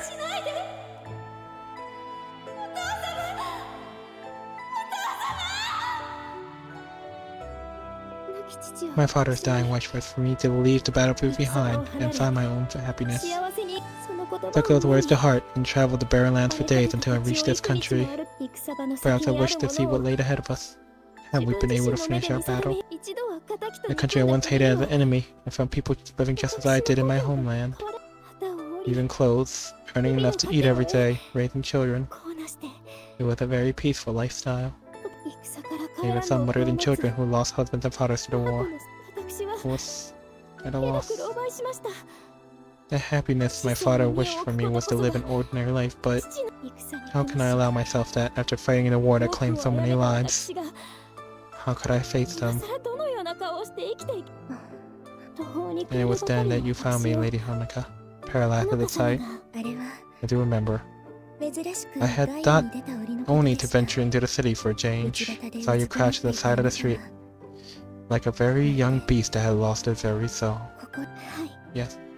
Not only did you take me back with you, you did not judge me when I revealed my heritage to you. Instead, you allowed me to work here as a full-fledged court attendant. Mary saw its potential within you. And was I not correct? You are helping me as we speak. As Intua's stiffens in humility, Honoka gently rests her hand on the girl's head. All was wrong to have spoken so carelessly. I'm sorry to have disturbed such terrible memories. Please don't be. Such words are wasted on me. Well then, allow me to at least apologize for alwaif asking such odd tasks of you. For you, Lady Honoka, I will request any request, even at the cost of my own life. If that's the case, I will ask one more thing of you. Please do not hesitate. Ask whatever you wish. I cannot help but smile at the girl's earth-for-white personality. I would like you to take these sweets to the to Lord Woostis, if you would. Please also deliver this message.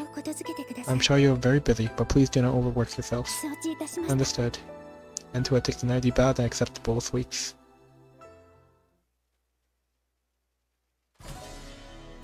Who is it?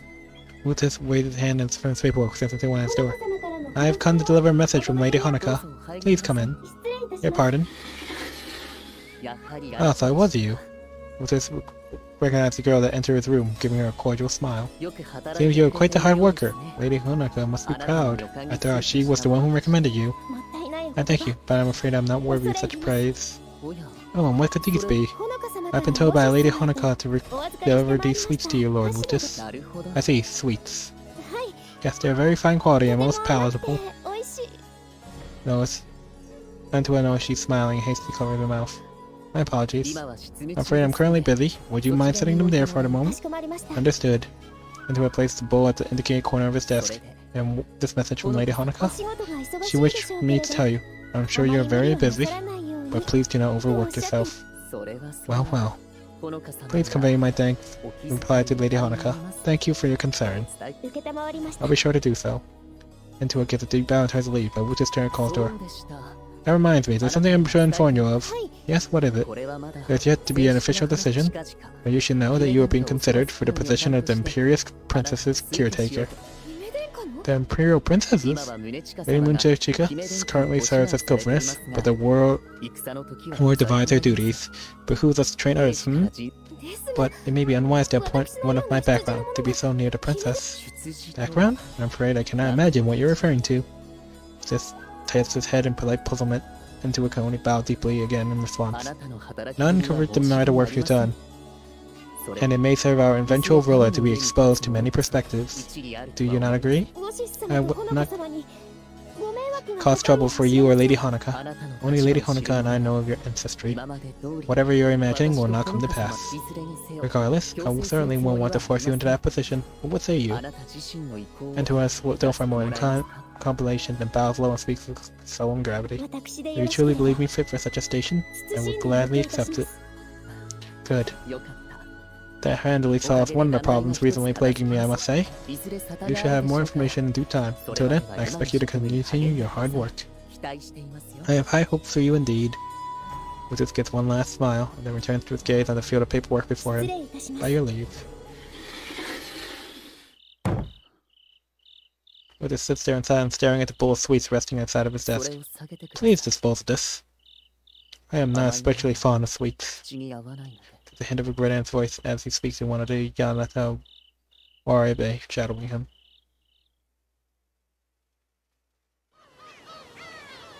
Huh.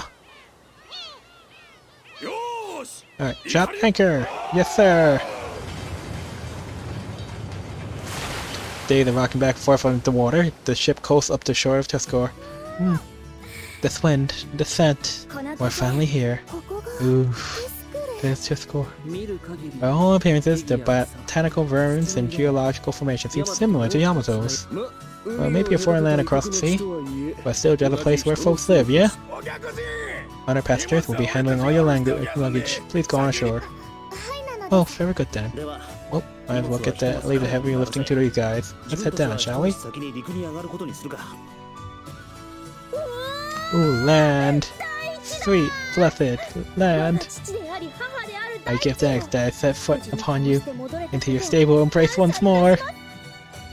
Oh, it feels so good. 2 feet on sturdy ground. The scent, the feel. People belong on land. Dorothy seems so glad to reach shore that she falls to the ground, rubbing her face against it happily. Seems a bit much. But it makes sense. She spent most of the voyage green with seasickness. I get what you mean, yeah? Didn't think I'd be so glad to stand on something that ain't moving. Is that how it is? Tend to feel more comfortable aboard the ship than on land. Well, you did spend a lot of your childhood on a ship, didn't you? Give me land over the ocean any day. Definitely land.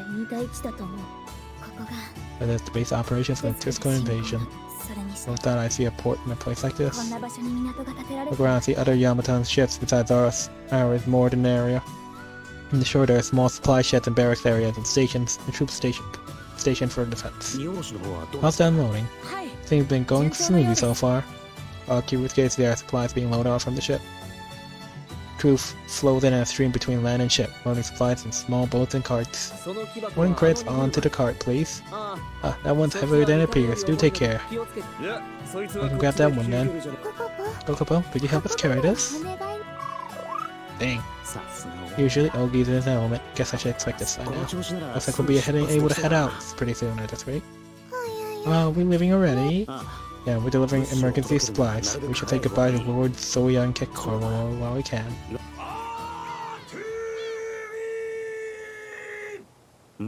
Speak of the devil.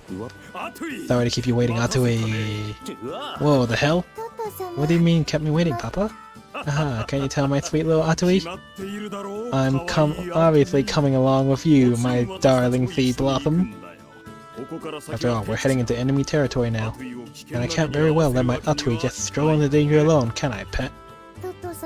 Papa, I appreciate the thought, but I'll be fine. You need to stay put. What are you worried about my ships? Oh, such a thoughtful and considerate daughter my Atui is. Don't you worry, my sweetheart. I'm leaving enough behind for my soldiers to keep them safe as houses. And besides, this port has troops under Raiko's direct command. They don't need me hanging about, do they, pumpkin? That's not what the problem is. Aha, you're worried I've forgotten how to swing a blade now. Your dear old daddy's not one of the 8 pillar generals for nothing. I never skipped a day of training. So young Kekor puffs his chest out in pride, flexing his muscles beneath the fancy clothes. A chain reaction, all the men behind him start flexing, and things start to feel sweaty. I don't know, it's just getting really weird. Please stop that. So young Kekor. Our primary mission is supply delivery. When we travel in a large group, we'll attract enemies. All the same. We'll be fine. Kanji dungeon. Kanji dungeon. Tusco soldiers are no match for me. Oh my Atui. I suppose every fledgling's bound to leave the nest one day. Fine, fine. If that's how it is, I'll stay here, my girl. But don't you be doing anything reckless, eh? We know. Thanks, Papa. Huck, I expect you to keep my daughter absolutely safe. His hand descends on my shoulder with a thump. Right. I'm sure you understand, but if anything happens to her... Well, we know who will be answering for it, eh? Hope we're clear, lad. His grip on my shoulder tightens. Gah. He's smiling. I can see murder in his eyes. I can see murder in his eyes too, Bob. Haku, may we have a moment? Soyanka Korra leaves, albeit reluctantly. Nekone and Ogi walk over the field with a map in hand. What is it? We would like to survey our route to this fortress beforehand.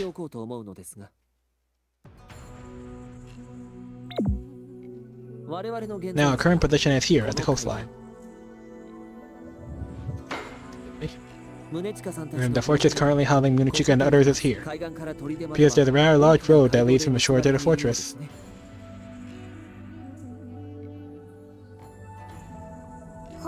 Seems to be a direct path. Pretty long and out and open, that could be a problem. Yes, it would be foolish to directly follow this path. We'll be serving ourselves to the enemy forces on a platter. Seems previous attempts have been let with grievous casualties.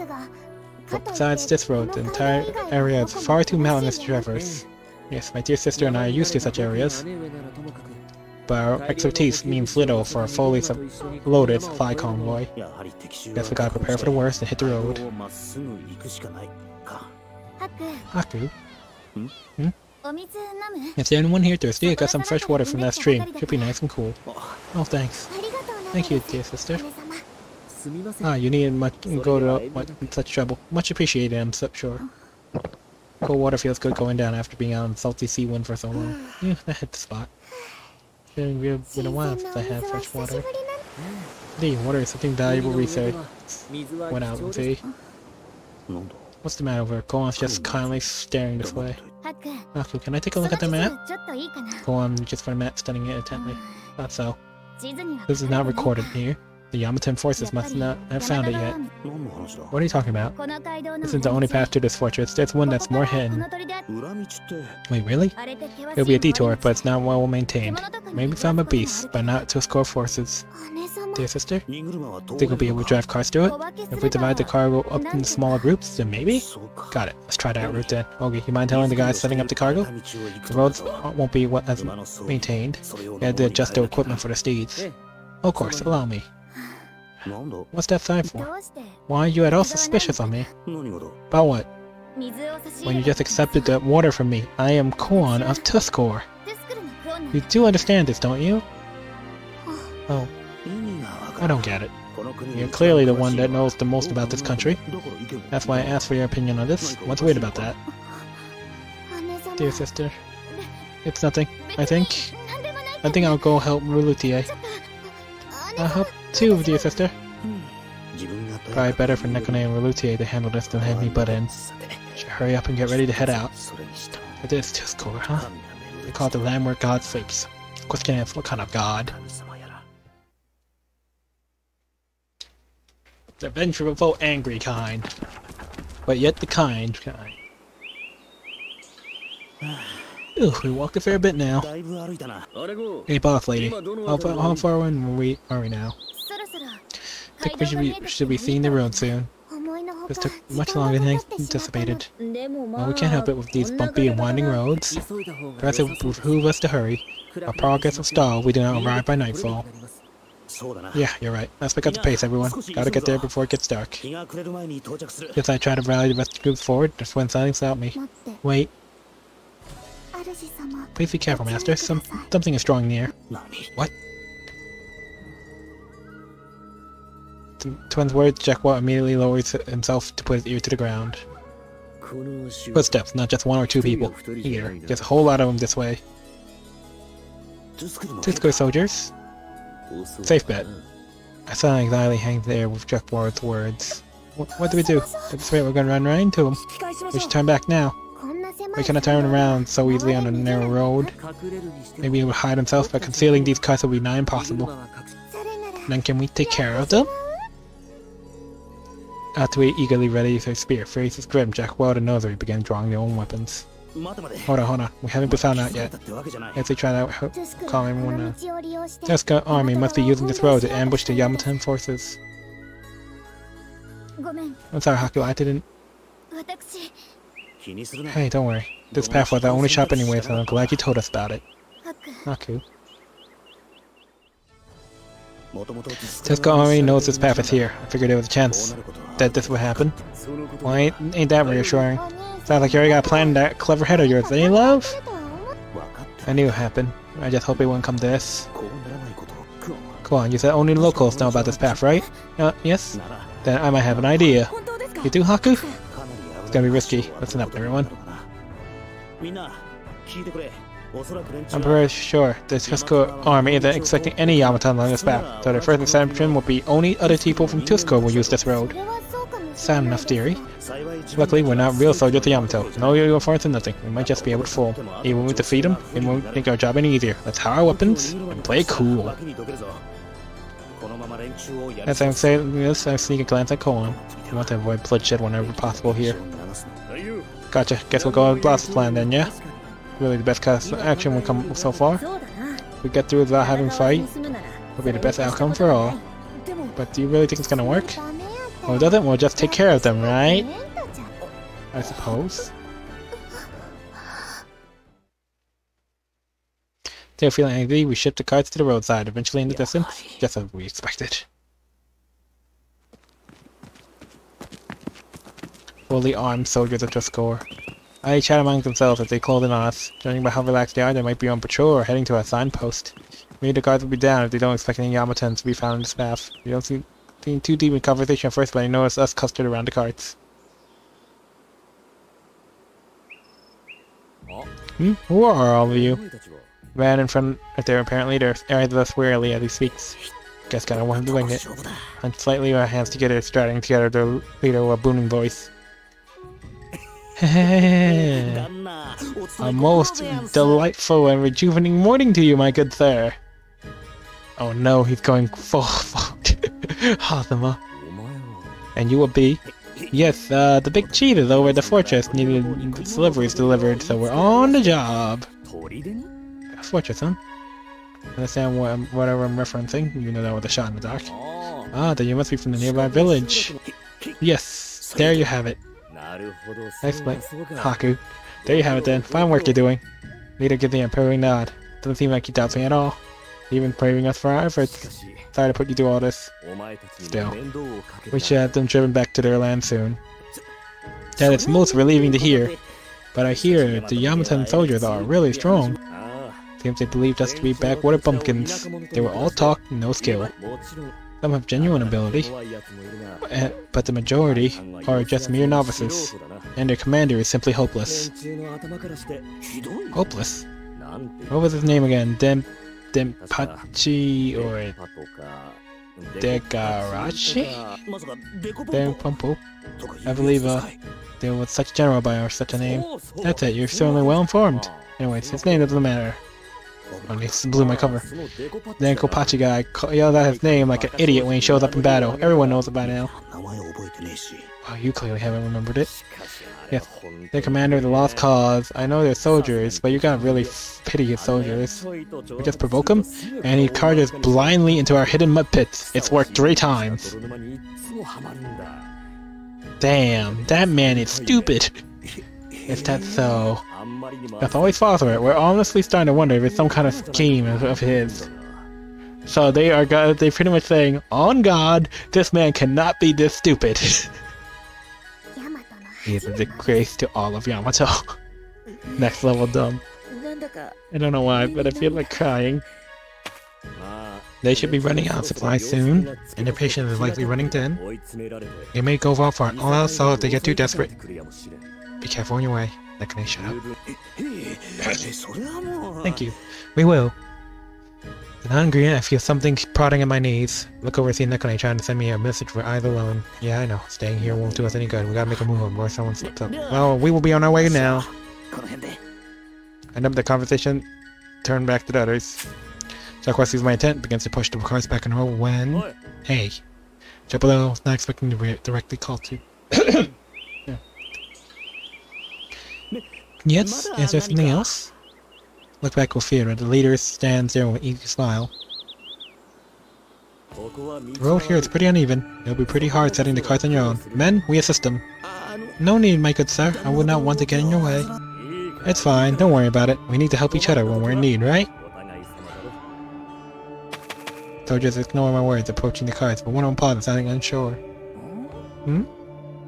F. Followed soldiers gaze to Koan, who's determinedly gazing in the opposite direction. Koan? She's acting way too sus. Of course, the soldier walks over to Koan and is trying to get a good look at her face. F. Where in the soldier before?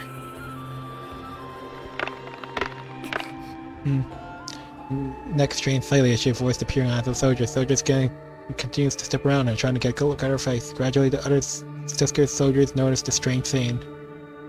Hey, I know she's pretty, but there's enough bothering the lady.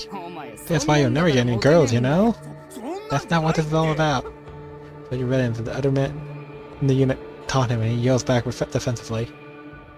I swear I've seen her before. Not in my village. But at a festival after I moved to the capital?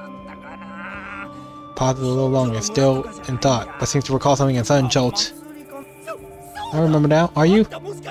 But you can't be!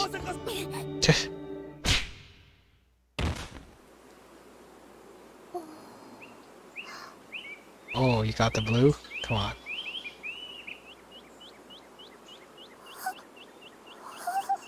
Damn, he got bitch slapped.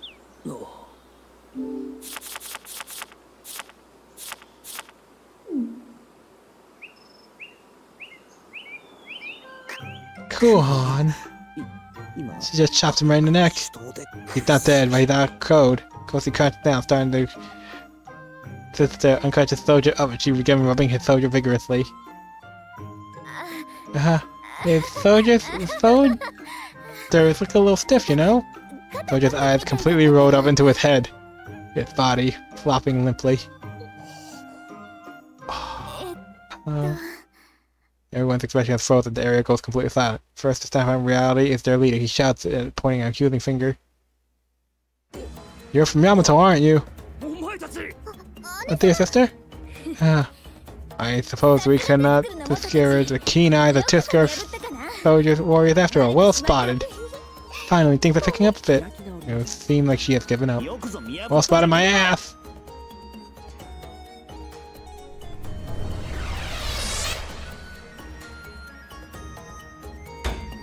Damn. Just F. Great, now we have a fight. Completely unnecessary fight.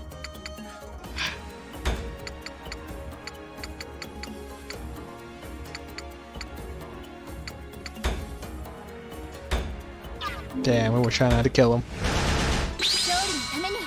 Gee, you could have done that more delicately. And I guess I got a bit too worked up. Ah, the Wupters. The cavalry.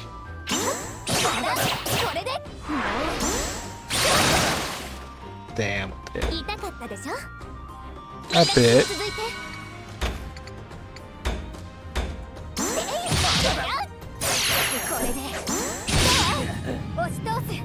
Man, they are not ready for Koan's ass whooping. And now she has her saber!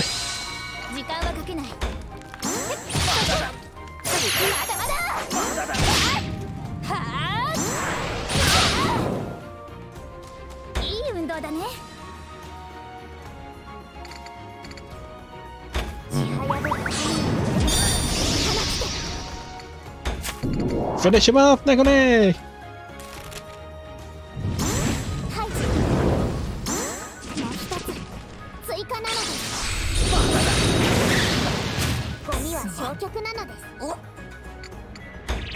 Okay, I'm just gonna have Shikigami. Yes! Damn. These guys are actually kinda strong. This might be pretty bad.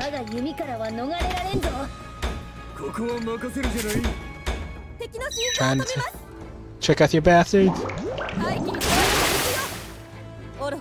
Dang, they hit pretty damn hard. But you know who else hits pretty damn hard? The twinsies.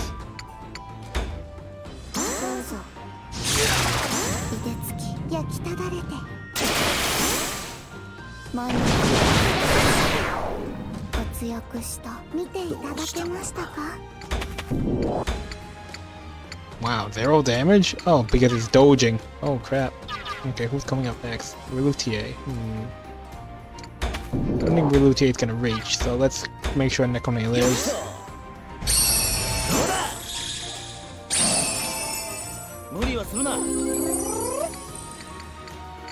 Flybird!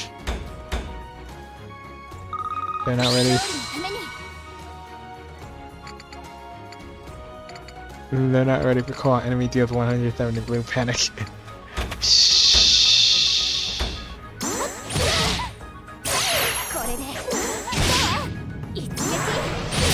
It's fine. It's not fine. I screwed up. Damn. They have damage for days? Hold up.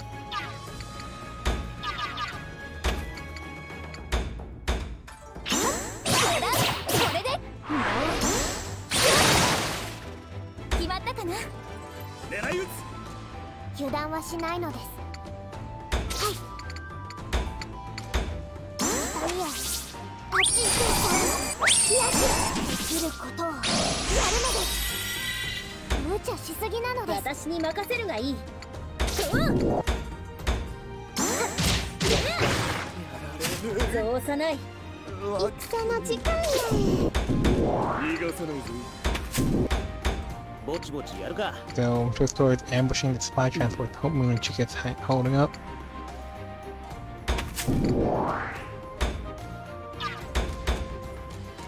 Here you go, Jackwald.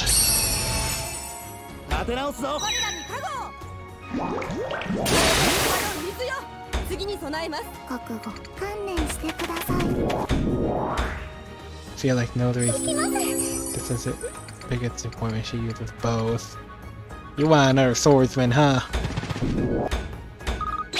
Don't worry, bows are absolutely busted in this game. They get balanced out later.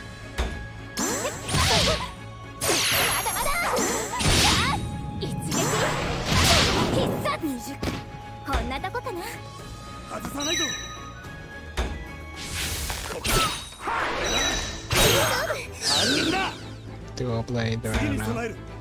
That's her brother. Her brother uses dual blades.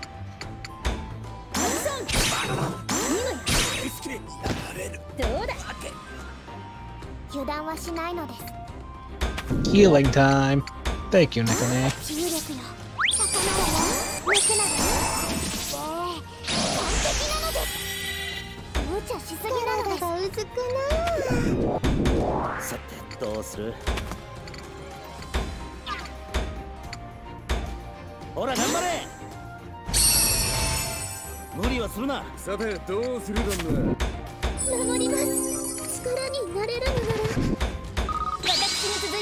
Kokopo leading the way.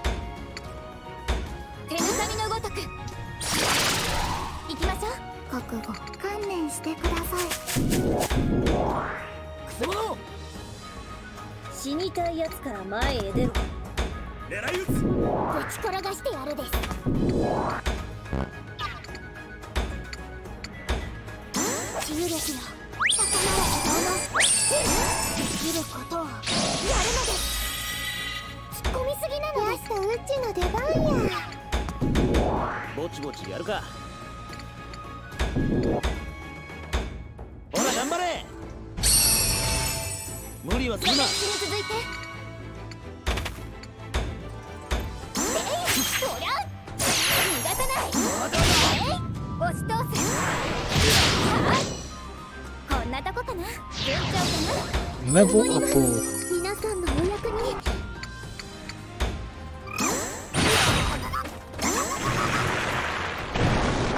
Oh, rampage!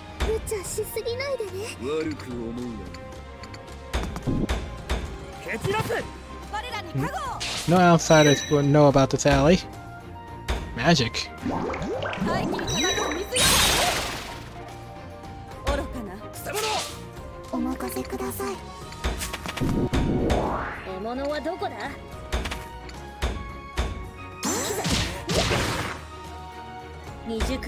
Overdrive! Fire's favor!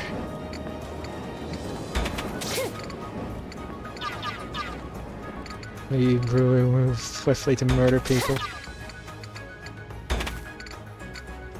Can I? Oh my gosh, you can defy physics!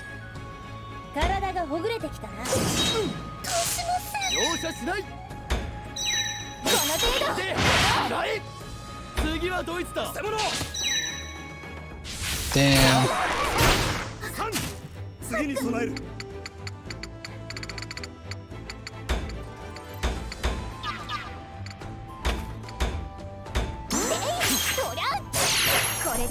3 on 8? Yeah, freaking nuts. 2 scores, rough. Okay, I'm gonna rely on Coco-Po's power.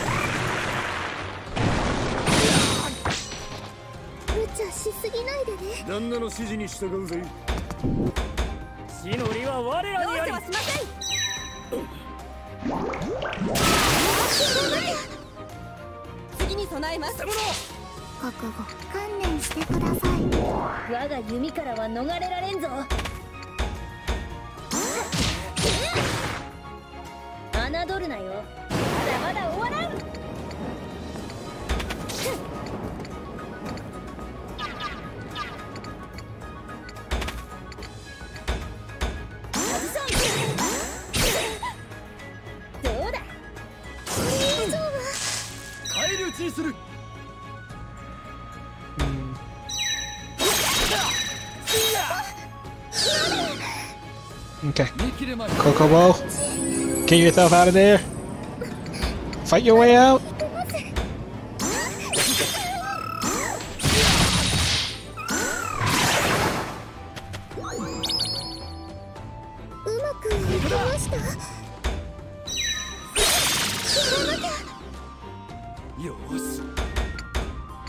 What can I do? What can I do? Yeah, let me try cutting.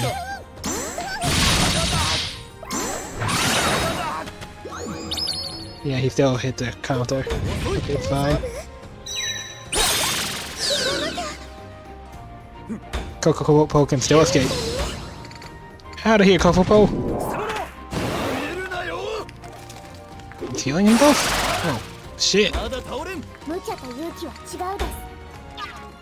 Alright, Coco-Po level up. That's fine then. Jesus, what is this man's defense?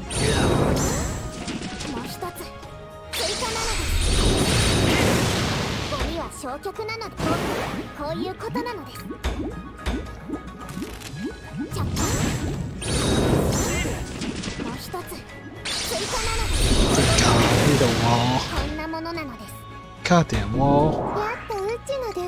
Oh, not good enough. Maybe.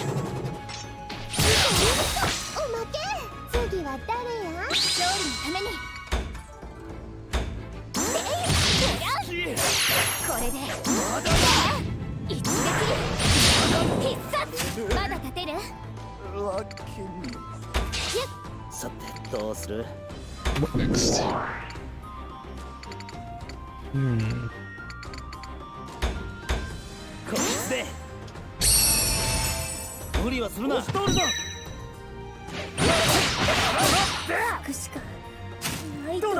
In one? Damn, okay, I'm guessing I'll just take the L then for that. That's too many moves back.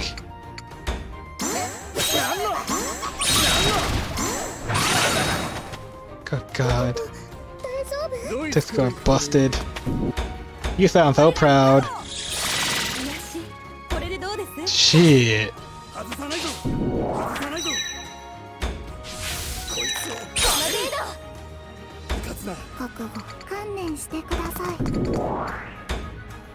Don't worry, these two are just as busted.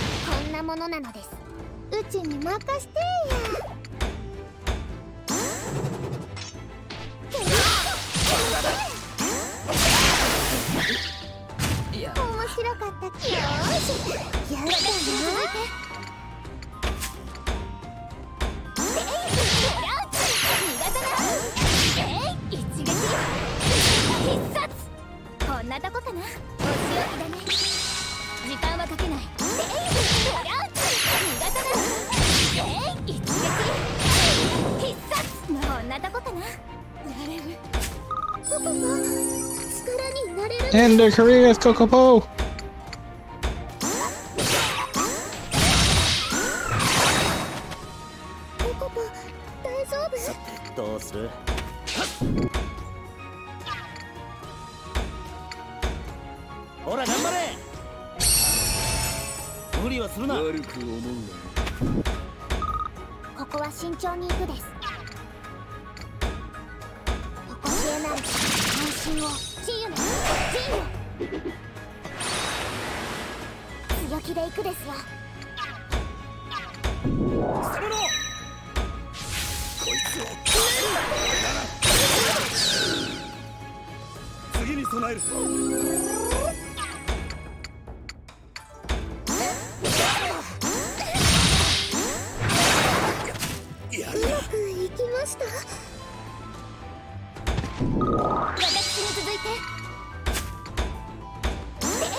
Not good enough, though.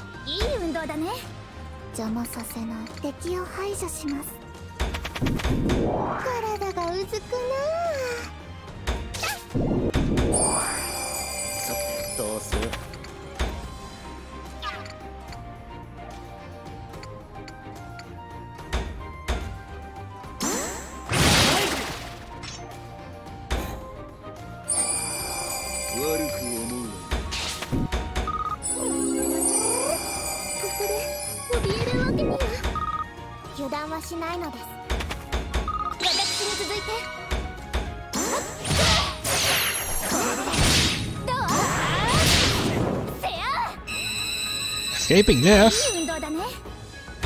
Oh no.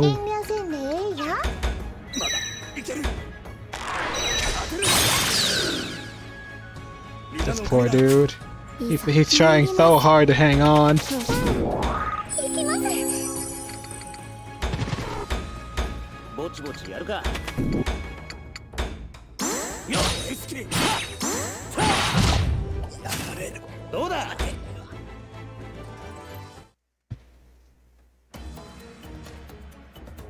Now is our chance. If we stay here too long, we're gonna have to deal with reinforcements. Let's book it.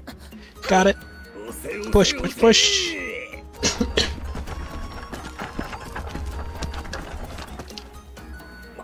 Stop. That's if that's gonna happen. We leap to fall into the soldiers groan and nurse their wounds as we push the carts full tilt. Oh. As we push forward, the path opens up in front of us.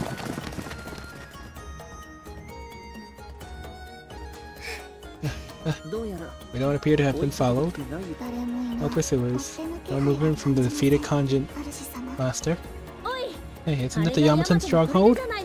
Following the line of Nozori's pointed finger, I can make out a watchtower ahead. Don't think they'll be risking overstanding themselves this far. We should be safe for now.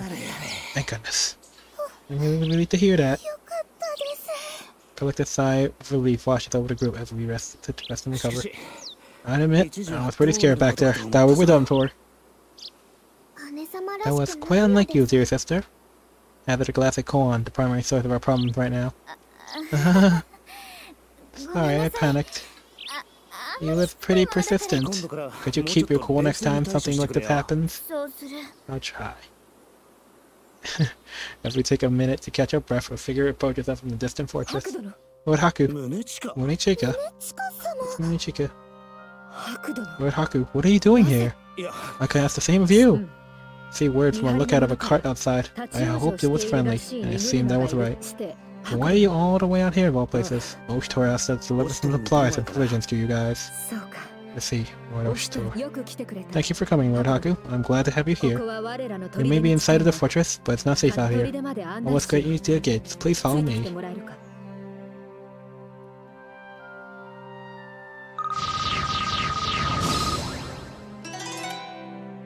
Level 2. I wonder how well I can throw this thing. Maybe if I could get their attention with this. Destroy, follow me and attack 1 plus 15%. I suppose I'm unstoppable now. Chance to increase attack by 20%. Dodges range to increase movement. Oh god. The enemy will tremble in fear, master. A great roar of darkness. Unstoppable strike.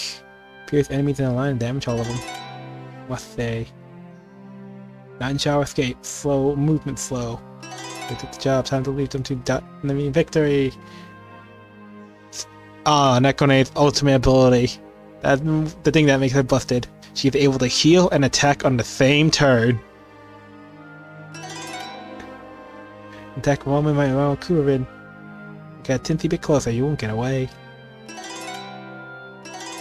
Clear your mind. Nature's harmony. Shit. Nekone busted. She can heal and attack at the same time. She's not gonna hit as hard as Aru and Sarana, but the utility is really good.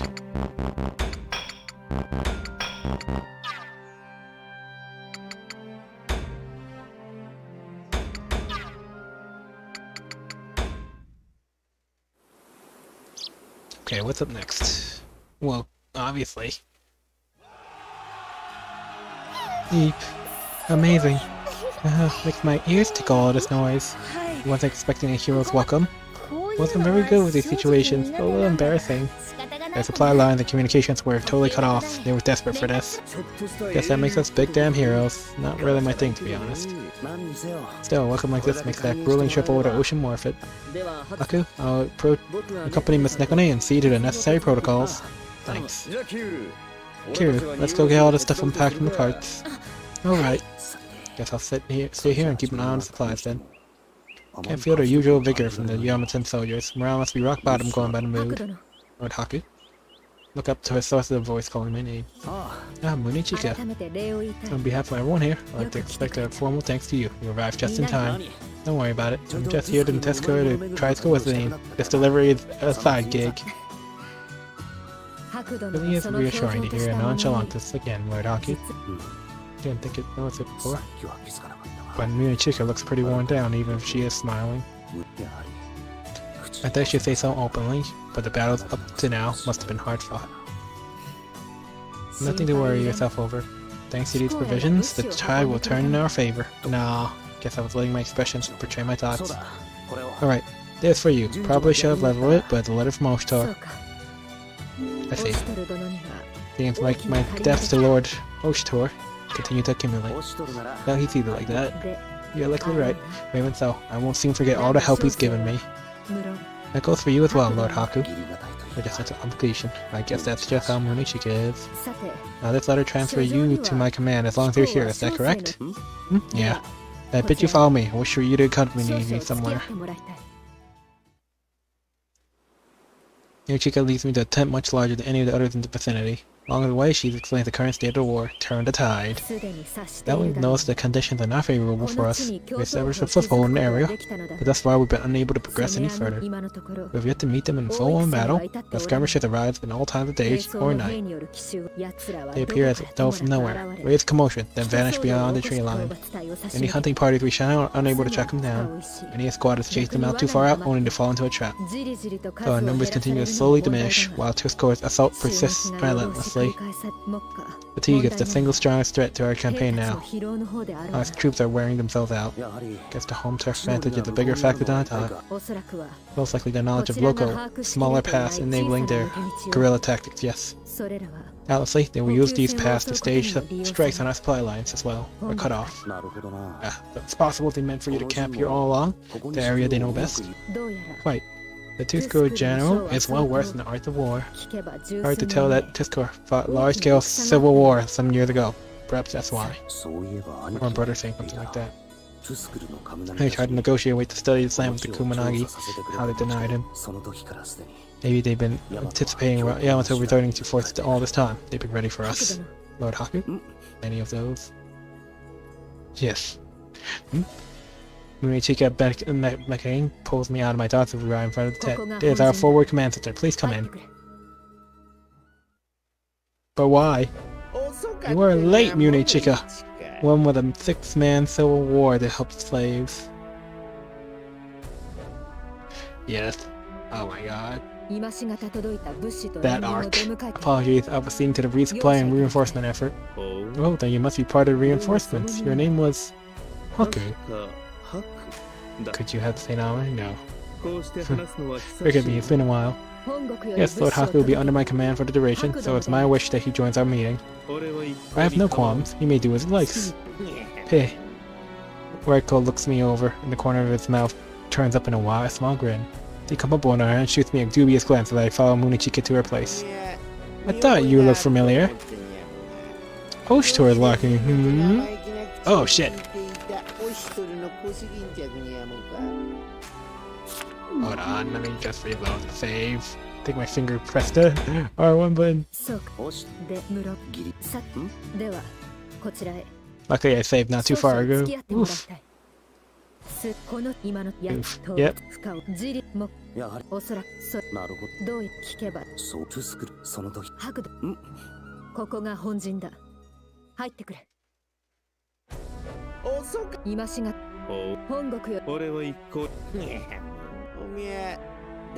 Am I magnanimous?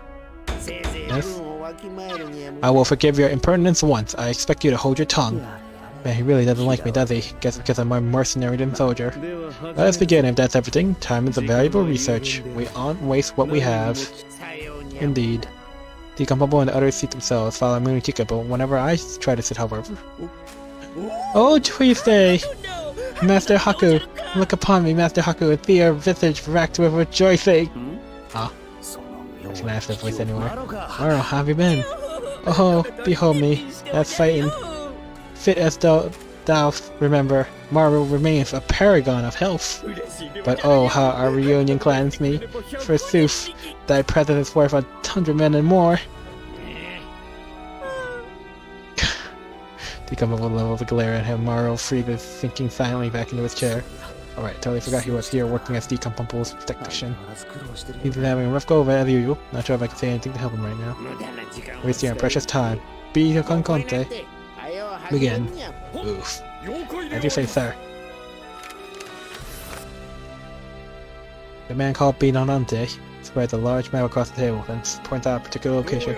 Throughout the report, indicate an enemy stronghold in this mountainous region here. We can reasonably assume that enemy troops are waylaying our forces deploying from it. One side is sheer cliff, and the approach is made troublesome by difficult terrain. So there's an enemy base on top of a cliff. The assembled generals and the tacticians lapse in silence at Conte's grim description. He used the word troublesome to declare a challenge, but it's all but insurmountable. Not to mention the enemy's prior knowledge of the territory, the terrible terrain disadvantage. We can't rely on our numbers in such narrow spaces. But deploying with fewer troops won't help either, which means the optimal strategy would probably be... This backwater country has only been able to resist us thus far through sheer dumb luck. Shut up! This feeble stronghold will fall in but moments if we rally our full combined strength, yes? It will be physically impossible. The Republic suddenly burst into enthusiasm. Look at our enemies, they avoid a head-on fight, continuing to nip our hills with these skirmishes, breh. They fear our military might, they are weak, pathetic in the extreme. We should rally for a proper, full assault on the... No. As one who prides herself on defensive tactics, I disagree. I propose we abandon this location and make a tactical retreat. No? The Emperor, shocked, ceases failing at Munichika's words. She continues ignoring the reaction. Holding our current position will only see our numbers continue to diminish. We cannot push forward. I submit that our priority should be to retreat, regroup, and reinforce our available troops. What? Absolutely not. We are here under direct orders from the Mikado. Have you forgotten? You expect us to stand before an enemy, then turn tail and run? To accept such naked shame? This corps is primarily composed of woods and mountains, with little in the way of flatland. That's why they equip themselves lightly, and prefer guerrilla tactics over traditional Rekushurai style. Our army is composed of Rekushurai, a company accustomed to fighting on plains. We have no advantage here. Possession that we are, we cannot fight even at a fraction of our full potential. Their fundamental tactics differ too much from ours. I bid you remember how much we struggled. They target our weaknesses. They understand we cannot hold out forever. Our supplies are limited. Knowing that, would you still force a fight and sacrifice the lives of our soldiers for pride? Are you saying that we're struggling against such a tiny country? We have come here to subjugate these degenerate primitives, as if the Mikado's will. We can hardly afford to shame ourselves in front of the many and flee. I'm not saying we should run outright. I'm merely proposing we find a more easily supplied location.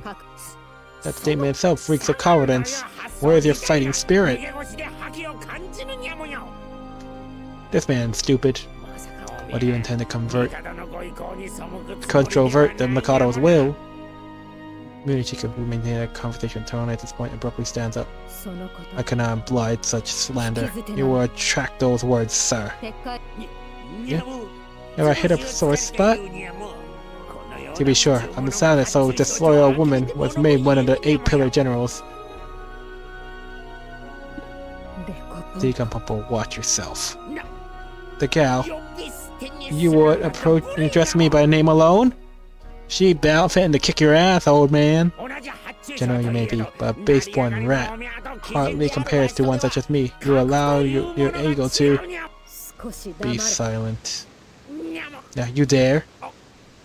Munichika glares at Dikampopo, her eyes full of cold fire, as he glares back in fury sweat. Isn't good. Munichika's hard to rile up, but I can tell invoking the Mikado filled her with rage. The tension continues to escalate, right to the edge of the swords being drawn by low voice speaks. Please, generals. We need you to compose yourselves. You dare give me commands? You are not but Raiko's flunky! Apologize, I mean not to offend Lord Dikampopo, but such words are unbefitting of a man of your station. I would very much like to see you return to your kind, understanding Lord Dikampopo I know you to be. Damn. Your brave and courageous demeanor never fails to enkindle a fire in my heart. Utawarerumono MoD softened at the word of empty flattery reaching his ears. Yeah. Well, I suppose my behavior has been somewhat juvenile. Most uncharacteristic. The guy's pretty good. That guy's pretty good. Raiko's attendant weaves words of flattery for Dikampopo all but effortlessly. Thank you, my lord. I know your understanding heart will forgive my impertinence. Always knew you were a man of noble mind and soul alike. Well, I am one of noble birth after all. Dikampopo's foul mood immediately dissipates with the praise. I doubt he even remembers why he was upset. Then Raiko, silent up until this point, goes and ruins it in one sentence. I expected this one to make a habit of unpleasant displays, but you disappoint me, Munichika. Oh. Damn. I apologize if I caused you discomfort. I forgot myself. Munichika nods in apology. She apologized and made it wrong in Dikampopo's stead, so all he can do is remain silent. With his reproach of Munichika done, Raiko turns on Dikampopo. Dikampopo? Mine is the duty of watching over you. This is code for cleaning up after your messes. I do not wish to oppose your every action. Such is a waste of time for now. Should it come to that, I will invoke my office of marshal and assume control of this campaign. No, I will not brook whining, nor complaints. Return to Yamato and tell them to our liege if you wish. But truly, I doubt you are so dim-witted as to not realize that your presence here is an act of mercy. Your father Uzurusha, you do not well not to forget it. Repeating that mistake will see you replaced. My soldiers were unused due to Yurushan terrain. There is no other explanation for my defeat. Besides your incompetence. Oh. You make it sound as though victory this time is certain. I presume you have a plan prepared. Of course, a splendid plan. You better brace yourself, for my plan is astoundingly elegant. Gracefully maneuver around our enemies, use their weaknesses, and adapt until the fortress is ours. This man full of shit. A splendid plan indeed. Brilliant in its simplicity and elegance. I, Bokanante, stand in awe. Or is that a plan? Even worse, he seems deadly serious about it. Munichika, you will lead the offensive. I am a Mononofu. It is my sworn duty to cross-play with our enemies. That being said, Mine are abilities best suited to defense. Don't you wish to reconsider? That's precisely right. A defender of fortresses should know best how to dismantle one's fortifications. I'll bring out the rear. Rest easy knowing that I am protecting your supply lines. God. Decompopo's mouth curled in a smug, self-satisfied grin. We must all play our roles in this war after all. Will you accept yours? Pretty dear Hodomon. Were we to give Lady Munachika's propositions too, mayhaps?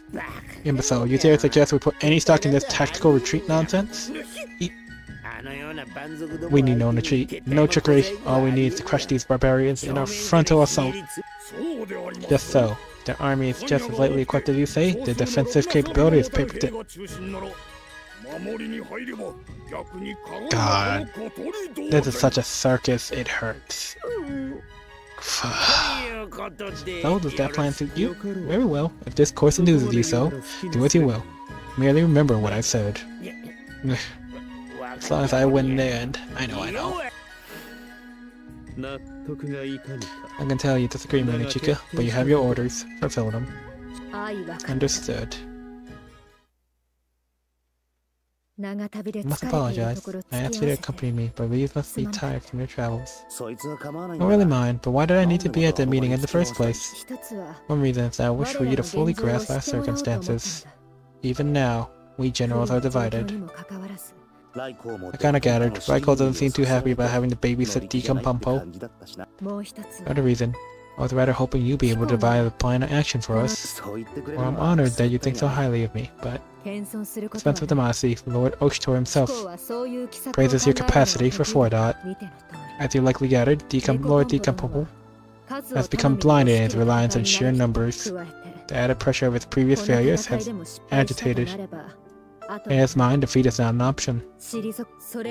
And so he remains adamant that we hold this position and fight on, only whittling down our numbers. Should the stalemate continue, it will force Lord Raiko's hand. He meant that, should he take action, it will be to assert total control by invoking his office. In his capacity as marshal, the ramifications of any strategies he employs will be forgiven. Any strategy? I fear that sounds... Munachika's voice adopts a somber, heavy tone. A chill rolls down my spine. I think about like I've never seen Raiko's battlefield style firsthand. Well, that's bad, I assume. Lord Raiko sees soldiers as pawns on a board. To him, war is as a game of numbers, cold mathematics, and little else. I do not mean the question is if it's gay. Only he is not swayed by petty things such as emotion. Under his banner, I feel the losses of both sides of the war would be too dire to recover from. Not simply as soldiers in the field, civilians too if he had his way. All of them. Corpses to tread over. Think it naive if you must, but I will act against the coming of such an end any way I can. Oh, I see now. Oh, sure, it did tell me to help Munachika however I could, and I'd really like to, but it's not like any magic solution to the problems just got popped in my head. Sounds like she's got some kind of animal cased up in there. Just pretend not to have heard it, though. Damn. This good insect life makes such bizarre sounds. Yeah, you're not fooling anyone. Guts to try to cover up a sound that loud, though. You could be rather mean-spirited at times, you know? Have you eaten anything today? I have thoughts about that. Huh? Something about the way she said feels off. You haven't been eating it now, have you? Thought she was looking pale, sickly even. Why haven't you eaten yet? We brought enough for residents, for everyone, I thought. Yes, and I thank you deeply for them. But they will not last forever. You must conserve supplies whenever and however possible. That doesn't mean you should sacrifice your own health. That's just counterproductive. Besides, if this soldier senior general like this is only gonna hurt morale. I know I understand how foolish I must seem. I know how you feel, but we can't have the general stumbling around weak and hungry like this. You're right. You are undoubtedly right. But I get where she's coming from. If this stalemate keeps up, even the new supplies will drain. No worries, Munichika thinks conquering Susku is gonna be a long, hard campaign. Which means we had to prioritize securing our supply lines for the future. It's worse than I thought. Fighting on land where an enemy has complete control of the roads must be hitting you hard. It was clear useless on our part. No matter how many resupply missions are mounted, if they are taken before they reach us. Stolen, huh? Quite easy to say that we should just steal the provisions back again. The back of the fortress is a sheer drop. That means the only angle of attack is in the front, where their defenses will be focused. They'll hardly just let us focus once in, which means attacking the fortress head-on is a pointless endeavor, unless... Ooh, Sarah, are you there? By your side. Speak and we shall listen. I'm going to have a look at this fortress. Tell the others too. We will escort you.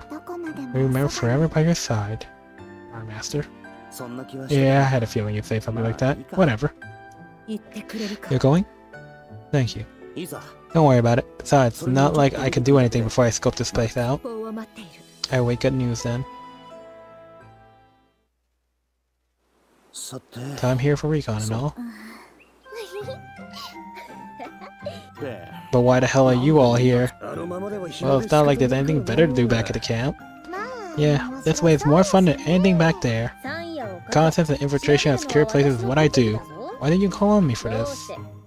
I'm hardly about to let you do something this dangerous alone, Haku. Just planning on checking out the area, don't worry so much. What kind of sightseeing did we come here to do? Sightseeing? We're not here for leisure. We're scouting out the Tusco Fortress's defenses. Let's see, we might be able to steal back those pillaged supplies. Oh, I've heard. The defenses are rock solid, but I want to see firsthand if there might be a gap. Take back the stolen supplies. We can, that is. Suppose it can't be helped. If you all plan on following me, let's go on back.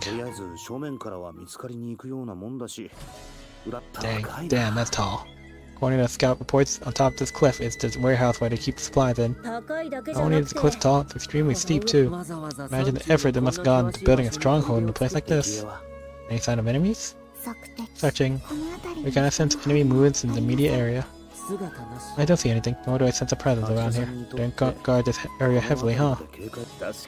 Well, if I were them, I wouldn't exactly expect the enemy force to charge up the cliff face. Okay, would you be able to climb this? Let's see. There aren't a great many handholds, and angles get steeper and steeper. I would never say never, but I'd rather not try. I see. To be honest, it'd be close to impossible unless you can fly. Fly, huh? Hey, Neko, do you know any ways to fly? Please, beyond defying all logic and sprouting wings, none of us are flying anytime soon. Really? But wasn't Koan's sister flying around the sky that one time? If she can fly, maybe we have strap wings to our arms and flap until we can fly. That, Nekonesi looks troubled for a moment until Nozari steps in to answer the question instead. It will be impossible. You may gain some airtime, but not lift. You'll crash right to the ground. Oh, you're pretty knowledgeable, aren't you, Nozari? I don't mean to brag. Of course. Yes, I am. A good woman has knowledge of all kinds. Yes, well, she also has first-hand experience. I recall she fell out of a tree trying it. Damn! Exposed! Astounding. Never would have thought someone would attempt that in reality. I heard much. I'm surprised you managed to get every time trying it, though. And how did Koan fly with such thin wings? My sister and I, the other of the oncoming Ryu, possessed mastery over 7 powers. She was flying by other means. Besides, from what I can tell, it's more like floating and gliding than actual flight. I guess so. I think back on it, she was sort of just hanging in the air, like a balloon or something. A balloon. Good. That's it! What's the matter? We use a balloon to get up there. No, a regular one's too small. We need a hot air balloon! We need to be able to move up laterally, as long as we build one to go up and down. It's armchair theory. I mean, what could I even do with materials? Where would I find something even remotely appropriate? I need something light, sturdy, airtight. Alright, since it's starting to get late, and I nearly hit the 3-hour mark, I'll call it a stopping point here. Now, thanks for watching as always. To anybody else still watching, thanks for keeping up the series. I hope to continue this to the end. If anyone's still watching, thank you so much for watching. Have a good night.